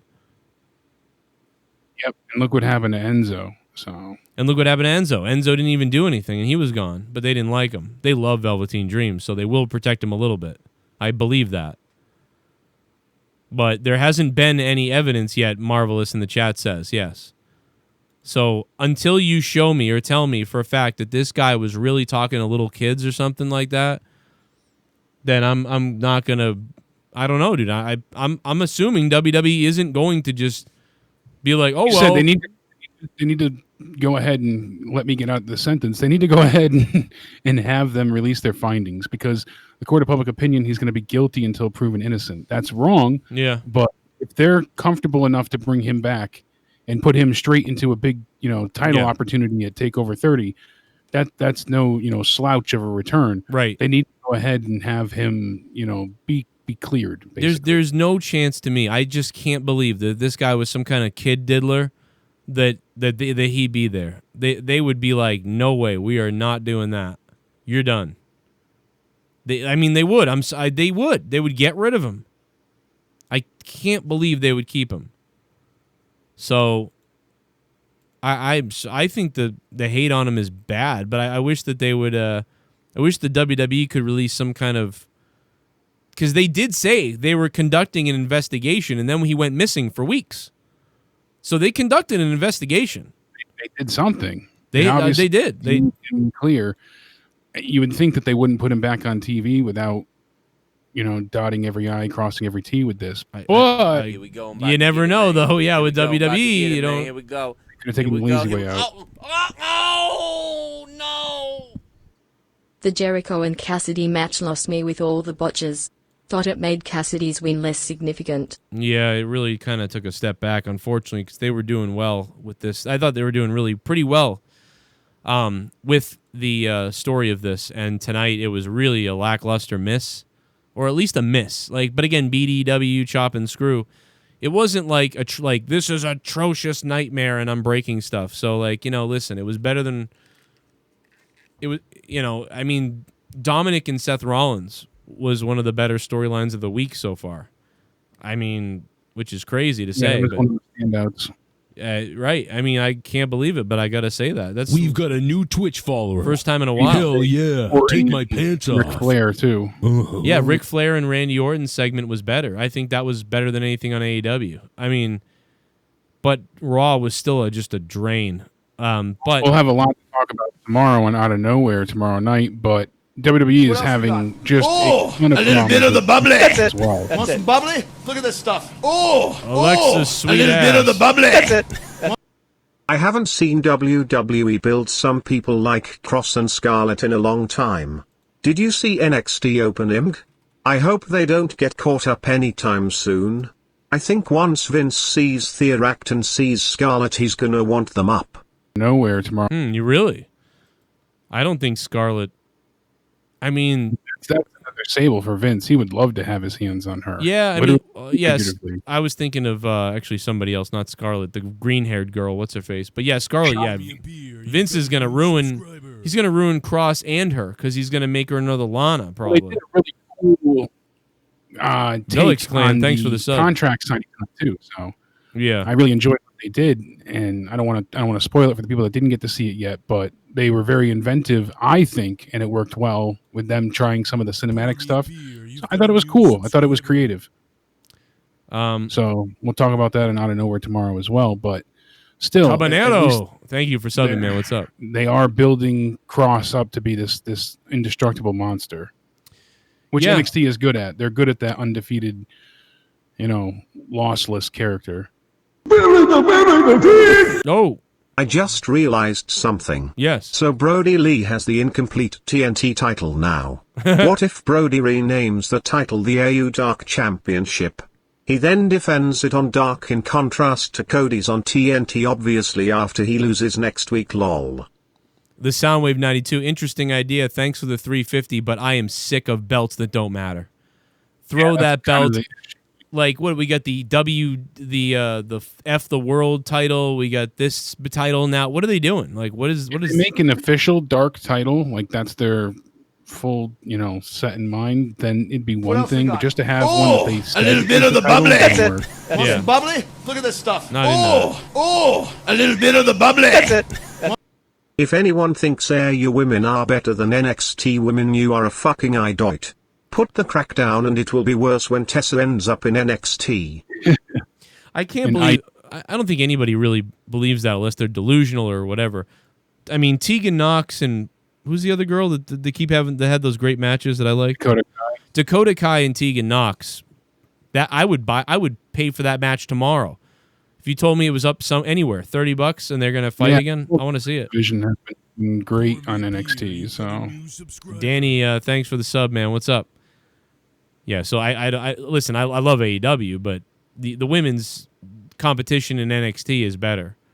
I mean, but I like Sheeta, and she's her English is getting really good, and then she's getting good at a couple phrases. And they can rely on her more for promos now. Problem is, I mean, if your plan, the only plan you have is to have a squash match, then I guess bring in somebody that you don't know of and have her squash them. But that's not what should be happening there. She should be like Cody. She should be having these, Well, intense meets. Not even all the time, but every now and again would be. I think it's a slow burn with the women's stuff. Jose Aaron Lozano Gonzalez, thank you for the sub, man. What's up? I what they're. I think they don't know what they're doing right now with it. They don't have enough competition or something like that. So they just get her on TV. That's all that was. Get her on TV. Get the belt on TV.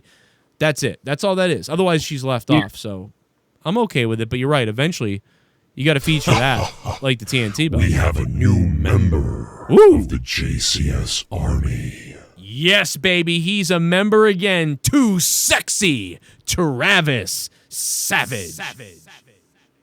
Thank you, Too Sexy Travis Savage, for becoming a member down below, hitting that join button. And everybody who's been hitting the donations, thank you. I'm sorry I left because my son got hurt. I got to go check on him again in a minute. You can super chat down below if you guys want to talk about AEW tonight. You can donate in the description box below, Streamlabs, Twitch alerts, and all the links are down there. And then if you go all the way to the bottom, you'll see all the donation amounts and everything. If you want to have any more fun tonight and drop those bombs, I think the top donator is... I think it's Soundwave. I think Soundwave dropped a $40 dono earlier. So brought out the Ryback. Yeah, he brought out the Ryback. Soundwave 92 with a 40 drop. So what would you give AEW tonight, Jake? Overall, you said like maybe a 6 or something like that. And between the 6 and the 6.5, I'm pretty much stuck there. I'm going 6. I'm gonna drop him a little bit. 6 for me tonight. See that. Every time I look back and think about everybody dies being written on Jake's back, it makes me want to bring down my rating more. I can't believe that bothered you. That one didn't bother me so much. I mean, he is kind of a loser. I mean, I will say that. He does. Lance Archer kind of feels like a loser. I'm sorry. WWE's in a kind of a lucky spot, too, because next week they have their go-home show for TakeOver 30, and it's running uncontested since there will be no AEW. Right. So they have Adam Cole and Pat McAfee are going to come face-to-face. Phantasm will take on Breezango. Isaiah Swerve Scott in a 6-man tag match, so that'll be cool. And there's going to be 2 qualifying matches for the NXT North American title match at TakeOver. And then Finn Balor will face off against Velveteen Dream. The winner of that match will get into TakeOver. The same is true for the match between Johnny Gargano and Ridge Holland. So, shit. And apparently that match with Gargano and Holland, Gargano took a nasty spill on his head, and they actually had to stop the match to check on him, make sure he was okay. Triple H and Shawn ran out to make sure that he was okay. Oh, boy. Is that going to be edited? I believe they cut that from what they're going to air in the network. Oh, damn. Yeah. That's scary, but wow. I mean, that's the benefit of taping, though, I guess. Yeah, because they were able to make sure he was okay afterwards. So it's like Finn. I'm going to have to go check on his head in a minute. Shout out to everybody, man, for hitting that sub button down below and hitting that like button. We had a lot of traffic tonight on the show. We're still going here. Yeah. We'll take your phone calls. I'm going to open the phone lines, too, in a minute. But I am going to check on my kid one more time. But any other... do we want to say the schedule for AEW again? Because there's a lot of people out there that don't even know yet, I don't think. For next week's show? Yeah, do you have that? So next week they will go ahead and not be having their usual AEW Dynamite show next Wednesday because of the NBA finals that's going on. They're going to go ahead and have it being aired next Saturday, August 22nd at 6 p.m. Eastern. It'll be on TNT. We're going to see FTR will take on Private Party. That's going to be a Clash of Styles tag match. The Elite will take on the Dark Order. We have Cody defending his AEW TNT title against Mr. Brody Lee. We have the finals of the women's tag team tournament. Darby Allin will be in action. We don't know his opponent yet. The Lucha Bros will tag. It's going to be his ex-wife with their divorce. They're going to fight to see who gets to keep the swimming pool.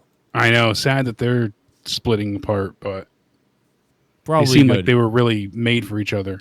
Yeah, you got to be careful. You know, that would be the next thing, the big thing in wrestling. I don't even want to say it, but you know what I mean. Like they're found in the pool together. Yep. Oh, like I don't even want to. I don't know why I'm even thinking about that stuff. It's probably because Darby Allin makes all these dark, videos and movies and noirs or whatever you want to call them. And what sorry, the Lucha Bros. It's really dark. Butcher and Blade. Oh no, they're Yeah. teaming up with the Butcher and Blade to take on Natural Nightmares and Jurassic Express. So Well. hell of a stacked show there. Hell yeah. I mean, I guess. Compared to Takeover 30, I'm not so sure though. So, is this the schedule? Let me pull it up. I think I have the visual schedule. I need to visualize this. So Wednesday, August 19th, the episode will air Saturday, August 22nd. We know about that one. Yep. So then August 26th. So then the next week it will air Thursday. Yeah, it won't be on then. It'll be for 8? Yeah, it'll be Thursday, so we'll do out of nowhere, with an AEW review. And then Wednesday, so I'll probably do an NXT review that Wednesday then. And then Same thing with this upcoming Wednesday. Right. So I'll be live with an NXT review live on Wednesday, so that'll be different. And then we'll be live for these special AEW events. The Saturday one's interesting. We'll be live at 8 p.m. Eastern time. Wow. Interesting. We'll be live after all of them. That's just my update for my show for the people wondering, Joe, are you going to do it still? Yes. So I'll be live with NXT as a bonus, and then I'll be live whenever AEW ends. So people were asking me about that, and I forgot I wanted to make sure I get that out there. Also, thank you guys for still being on Patreon, rocking the Patreon stuff. We got a lot of stuff coming to the Patreon, and I got something coming out this week, and I'm going to talk about a whole bunch of stuff. I got things going around the house. I've been out and about outside during the COVID more than I've been out in a while, and interesting things that I've been seeing out there, and I want to talk about them. That'll be up on Morning Madness. But yeah, anything else, Jake, news-wise, that you wanted to mention here? No, that's everything that I was going to get to. I will get out of here, let you go and take the calls. I'm glad Finn's okay. Well, we hope he's okay. I don't know, man. Hopefully he stays all right. I'll be monitoring him for a while. I remember when Danny did that with her head, and it's scary stuff, But yeah, head stuff is... just because you worry about your kids, yeah. Any head stuff. I mean, this is a big thing that crashed down onto his head. So I have a theory, though, that he was climbing on it and fell off. Because he said he was kind of like climbing up into it and pulled on it and it fell on him. Because if this had hit him a different way, he would be a lot more hurt. And he didn't cry long after it. And he has a little bump, but the bump's going down now. So yeah, thankfully. So he should be all right. But that's scary. I hate that stuff when kids get hurt because you feel so friggin' helpless. Oh, yeah. No, I'm like super old. My eyes like bug out of my head and I start staring and watching everything he's doing and looking at him. And, anyway, Leah's family is nurses and doctors. So she's calling everybody like, But it seems like he's going to be okay. If it was worse, I don't think he would have stopped crying almost right away. He'd be like... That or they become very lethargic and sleepy. Yeah. So we're keeping him... Now we got to keep him up. So, which is too bad because my kids woke up early this morning and they hadn't slept really today. So I'm like, he's going to go to bed on time tonight. And so is Brenna. An easy night. With COVID, I've been hearing from a lot of parents that, the kids are staying up way later than usual. Oh, yeah. Danny, forget it. When she has to go back to school, it's going to be a disaster. Because she hasn't had any schedule since March. So. Oh, yeah. This is crazy. I don't know what we're going to do, but I just know that my place is doing hybrid or remote. And we decided to do remote because they said we could then go to hybrid later.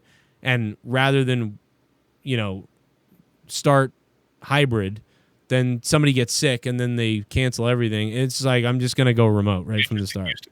Anyways, that's what I'd prefer to do, but we have to see what the options are here first. When the cases drop like really low or whatever, then I'll be like, all right, just go back to school. I mean, we should all, So somebody at that point, but now we're not at the stage where that's... Yeah, we're just going to end up going remote again. So I'm like, just start remote. Screw it. Yeah, that's what's going to happen. It's going to be a few days, and then someone's going to get sick, and they're going to have to close the schools, and then they're going to have to scramble to get everybody home. So yeah, and maybe in like sort of like more conservative states, like you'll be able to like if somebody could get sick, and then they'll just quarantine and keep going. But in the liberal states, more it will be like one person gets sick, they freak out. Well, then what's the point in going back? So it's kind of weird. But I'm not, either way, I'm just not criticizing either party. I'm just saying, it just doesn't make sense. That's how it's going to work either way. All right, man. Well, Jake, man, I'll let you get out of here, and thank you, bro, and thanks for covering while I was gone, and have a good night, Jake. Absolutely. send me a message. Let me make sure he's okay. Yeah. Keep me up to date. But everybody have a great night. Stay healthy. Stay sexy. We'll see you tomorrow for Out of Nowhere. Hell yeah, baby. I'm going to watch his pupils all night. Make sure his pupils are dilating the right way. 412's on the phone. Hello. Oh, maybe I got audio troubles here too. Hang on a minute, caller. I think I had audio problems on this end too. It seems like every device is defaulting to the wrong thing. So my bad. Okay, now you should be able to hear me. Oh. Hey, there you go. I can hear you now. What's up? Hey, not a bad AEW show tonight. I like the FTR segment. I don't know. I kind of like to see Ricky Morton get spiked pile drive, being like 50-some years old. That was pretty fucking crazy. I don't know. That was cool. I'll maybe you guys did. No, I'll tell you. You know what? That was kind of cool. It wasn't bad. It was all right, and that was definitely awesome. The guy, that guy just sold that better than some of the people now. So it was pretty damn good. Yeah, and he followed it up on Twitter too. He sent something to one of the FTR members, I think Dax, and sent a middle finger emoji and shit. So that was pretty cool to even see him using Twitter and stuff to continue the beef. So I don't know, I like that a lot. But yeah. My other point was when you guys are talking about commentary, I totally agree. When he's like, "Oh, he got him." I would still rather hear that than Excalibur. I don't know what it is. It's not even so much of what Excalibur says. It's how he says it. He just comes off like a pompous douche. Every time he talks, it sounds like he's starting and stopping, and he can't commit to the call. And then he says all that weird stuff. Yeah, listen, I think Excalibur is a very smart guy. He knows a lot of move names and things like that. I think you should be in the back with a headset on, so that say I was out there calling it and I said, "What a move that was," and then Excalibur goes, That's the Japanese death claw. He's been using that for 10 years, Joe. Oh yeah, and he hit him hard. Yeah, he did. He hit him with a Japanese death claw. He's been doing it for about 10 years, and that's the first time we've seen it on Dynamite so far, and he got the victory. Like that. He should be producing because he's so knowledgeable. But yeah, on the camera, yeah, he can carry he can do commentary. Yes, he can. But yeah, I agree with you. I don't know, something about it I don't enjoy. But Yeah, he would be a great producer.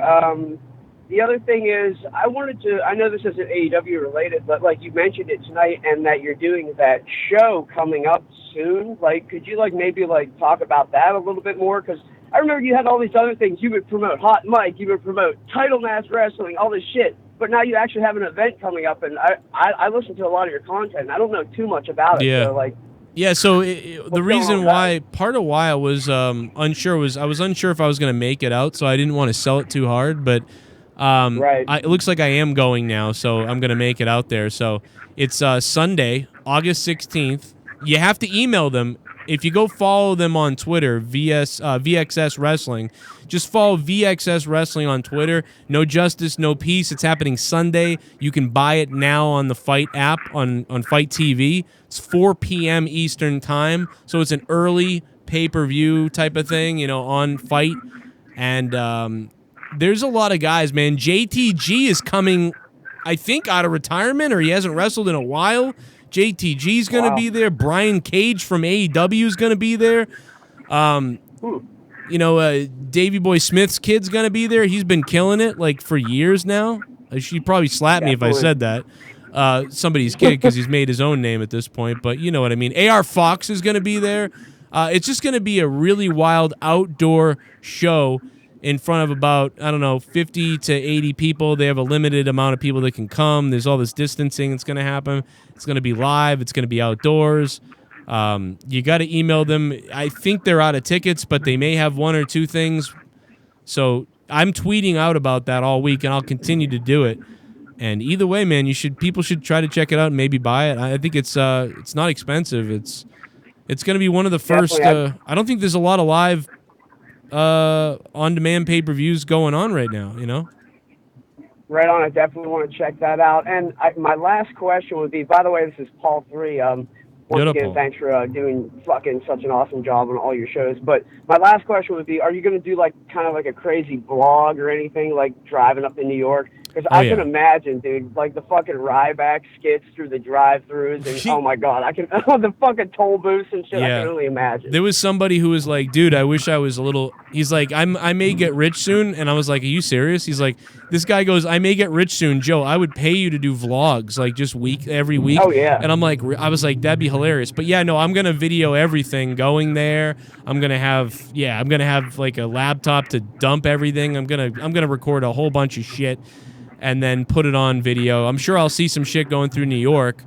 It looks like I'm doing color commentary, so I won't be the main announcer. I'll be the color commentator with a little bit of a heel side, so it'll be fun. Fuck yeah, little Jesse Ventura. Well, thanks again, man. This is Paul 3 in the chat one more time. I just wanted to say, fuck Tommy's biological mother. See you later, no. No. You ridiculous piece of shit. Oh, no. Everybody just kept pounding it on there. Oh, man. Good God. But yeah, check out No Justice, No Peace. It's gonna be fun, man. And it's gonna be on the Fight TV.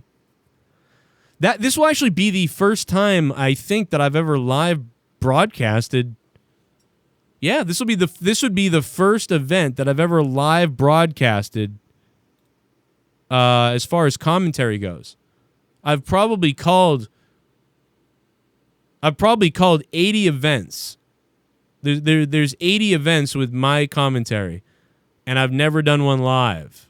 So we're doing it live. Fuck it, we'll do it live. What if I just start going crazy on the mic and saying terrible things? I don't know what's going to happen on Fight TV. What if I just start being insane?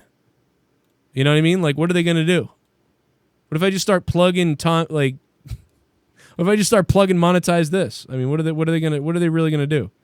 What are they really going to do to me if I just start plugging monetize this?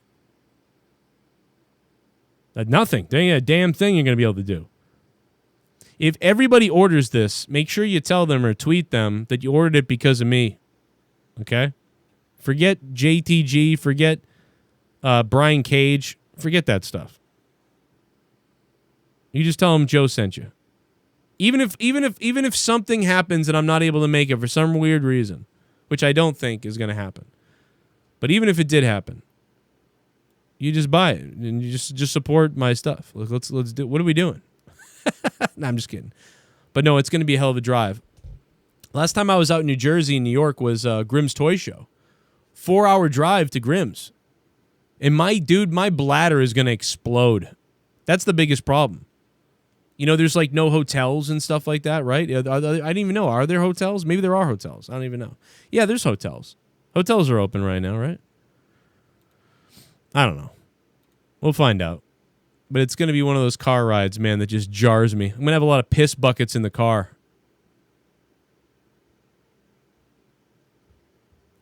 Plug Throwdown, monetize this. Sucks now. Throwdown is better. Robin Banks, man, I don't know, dude. Monetize this last week was really good. Everybody loved it. What the hell's wrong with you? Throwdown, I had people complaining that we were too political. So it's like it can go either way. You know, people think one way or the other way or whatever. If you guys would like to, hit that thumb and stick the thumb directly up my ass down below and give me the big thumbs up. And, yeah, but I hope you guys are there for the show Sunday. Sunday, live on Fight. 4 p.m. Eastern Time. Let's go. And thanks for the call, Paul. I think that's about it, man. I think that's about it, brother. Shout out to Too Sexy Travis Savage for becoming a member.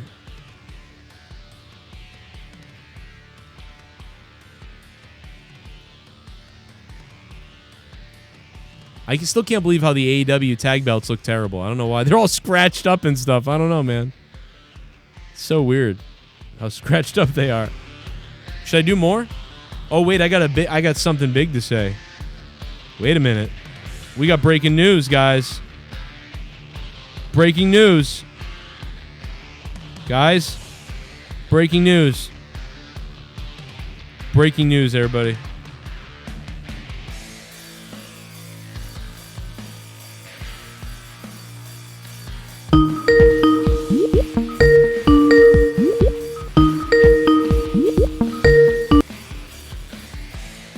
Oh, wait a minute. Breaking news. We got another call. 769. Hello. Hey, Joe Cronin, what's going on? What's going on, my friend? It is party time. Party time. Awesome. I have another question for you. If you were the booker back in 2002 and you could replace Ric Flair in Evolution with either Mr. Perfect, Rick Rude, or Bobby the Brain Heenan in his prime, who would it be? Wait a minute. I lost the first part of that. I heard Bobby the Brain Heenan and Rick Rude. Go back again. What'd you say? I said in 2002, if you could replace Ric Flair with either Mr. Perfect or Rick Rude or Bobby Heenan, who would it be? Bobby Heenan. Definitely Bobby. Okay, why? Why him over Rick Rude or Mr. Perfect? Wait a minute. What do you? I'm getting lost here. Are you talking about Ric Flair getting instead of Ric Flair with Randy, somebody else? What are you saying? No, you would replace Ric Flair with either Mr. Perfect or Rick Rude or Bobby Heenan. Oh, like as a what do you mean, as a wrestler? No, as a manager like Ric Flair was. Well, I mean, Bobby Heenan was a great manager. None of those other guys, you know, I mean, like, because, I mean, Rick Rude wasn't a really good manager. He just kind of stood there. And Mr. Perfect was really good when he was with Ric Flair as a manager. And I think the best Perfect ever did was, you know, so I would say Perfect is number 2. And then as a manager, yeah, I would have to go with Heenan. Although I think I liked Heenan on commentary more than I liked him as a manager, but he was definitely one of the best managers of all time. So, nah, man, I'd have to. But Perfect, his best time ever was when he was managing Ric Flair. He got so much heat during that stuff with Macho Man. It was really good. But no, I'd have to go with Bobby, yeah. Oh, okay. Sorry, I confused you. No, well, it's easy to do. I'm kind of stupid. Okay, see you later. All right, man. That was really... I'm still fucked up from that question. I don't know. I'm still lost from that question, dude. This smells like my vagina. All right, Drew. All right, bro. Listen, guys, thank you so much for watching. I hope if you are new, you subscribe down below. We're live after every WWE event and AEW, and I will get back into doing the NXT reviews again, which, again, NXT still my favorite, one of the best brands there is. So no doubt about it. Hope you subscribe, hope you like, hope you share, and I hope if you haven't, you check out my Patreon, because on Patreon, there's 30 hours of bonus content a month that's not on YouTube at all. And you can save on your data plan when you download the audio versions of all these shows. And you don't have to listen to commercials and crap like that from YouTube.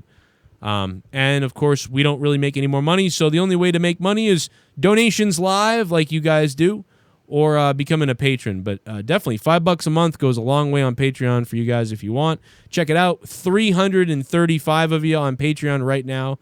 And I want to give a shout-out to the producers, and I've got an updated producer list that's coming out tomorrow. So I want you guys to look for that. So if you haven't become a $25 producer and you wanted to, make sure you get on that. I'm going to roll that across the screen in a second, but first, let me go to 774. What's up? And we lost him. He hung up. Here's the $25 producers are scrolling by now. Thank you guys for going above and beyond. Not just doing $1, $5, or $10, but doing a gigantic $25 or above on Patreon.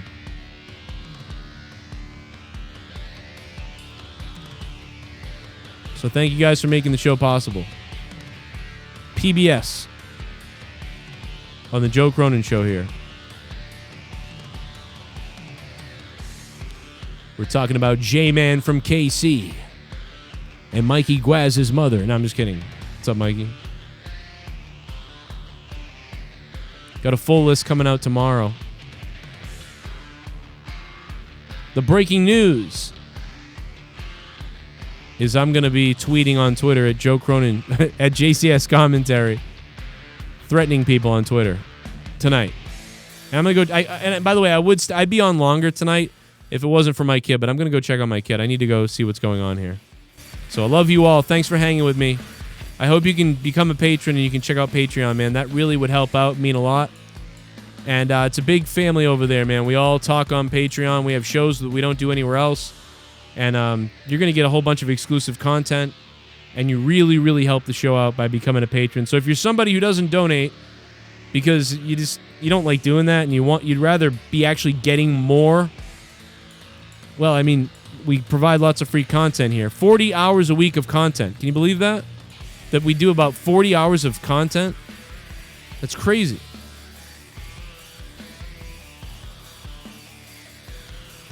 Thank you to the $25 producers. I'll see you guys tomorrow for Out of Nowhere, live tomorrow night at 11 p.m. Eastern Time. Me and Jake and your phone calls with all you guys. We're going to talk about everything wrestling tomorrow. Super chat. Thought breaking news was Joe coming out closet. It is me. I'm leaving my wife for a man's anus. Michael Sachs Jr.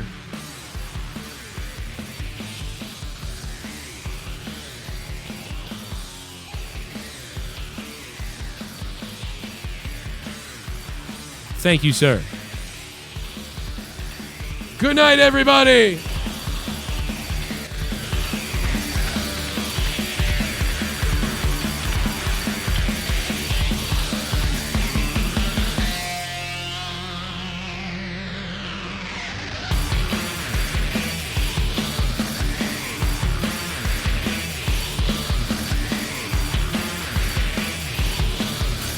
I'll come in your mouth, Joe. Whoa. What? I'll come in your mouth, Joe. Whoa. What?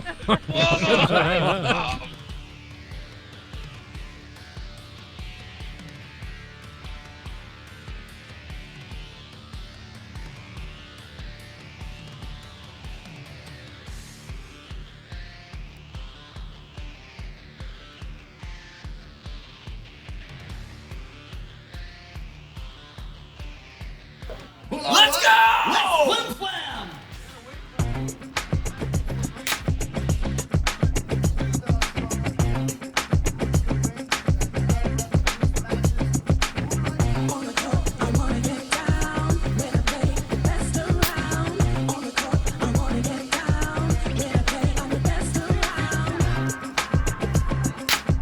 Oh my God, Leah! I found toilet paper! Holy shit! Holy, I found toilet paper! It was under all the boxes! Leah! Oh my God, I dropped the toilet paper!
Ronan, victory roll. On time.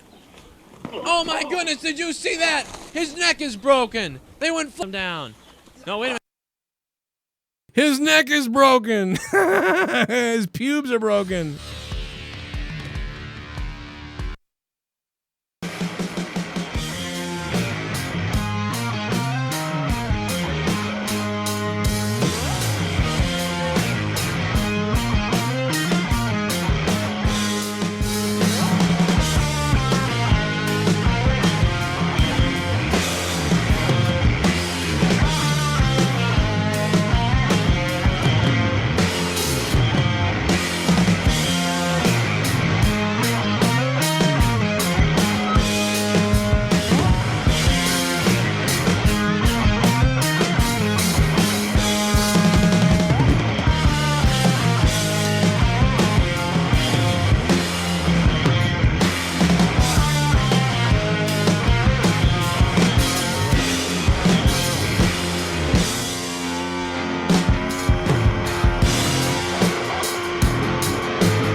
And they're going out for some hangings.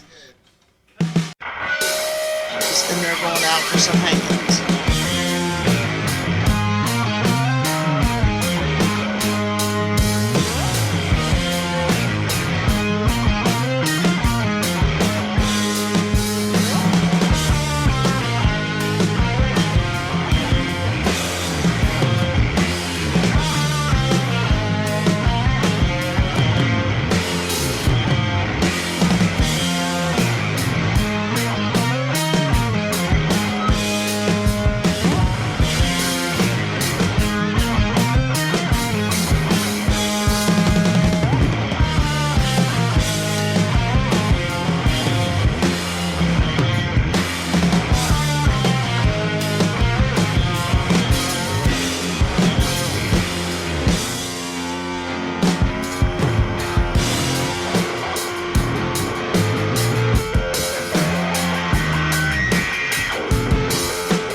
WWE, or AEWN.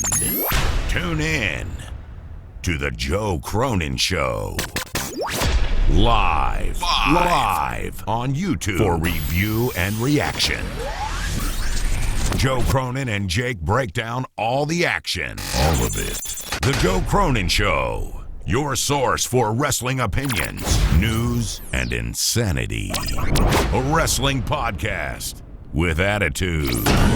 Mature audiences only. Join our community of over 70,000 people. Subscribe free on YouTube to The Joe Cronin Show.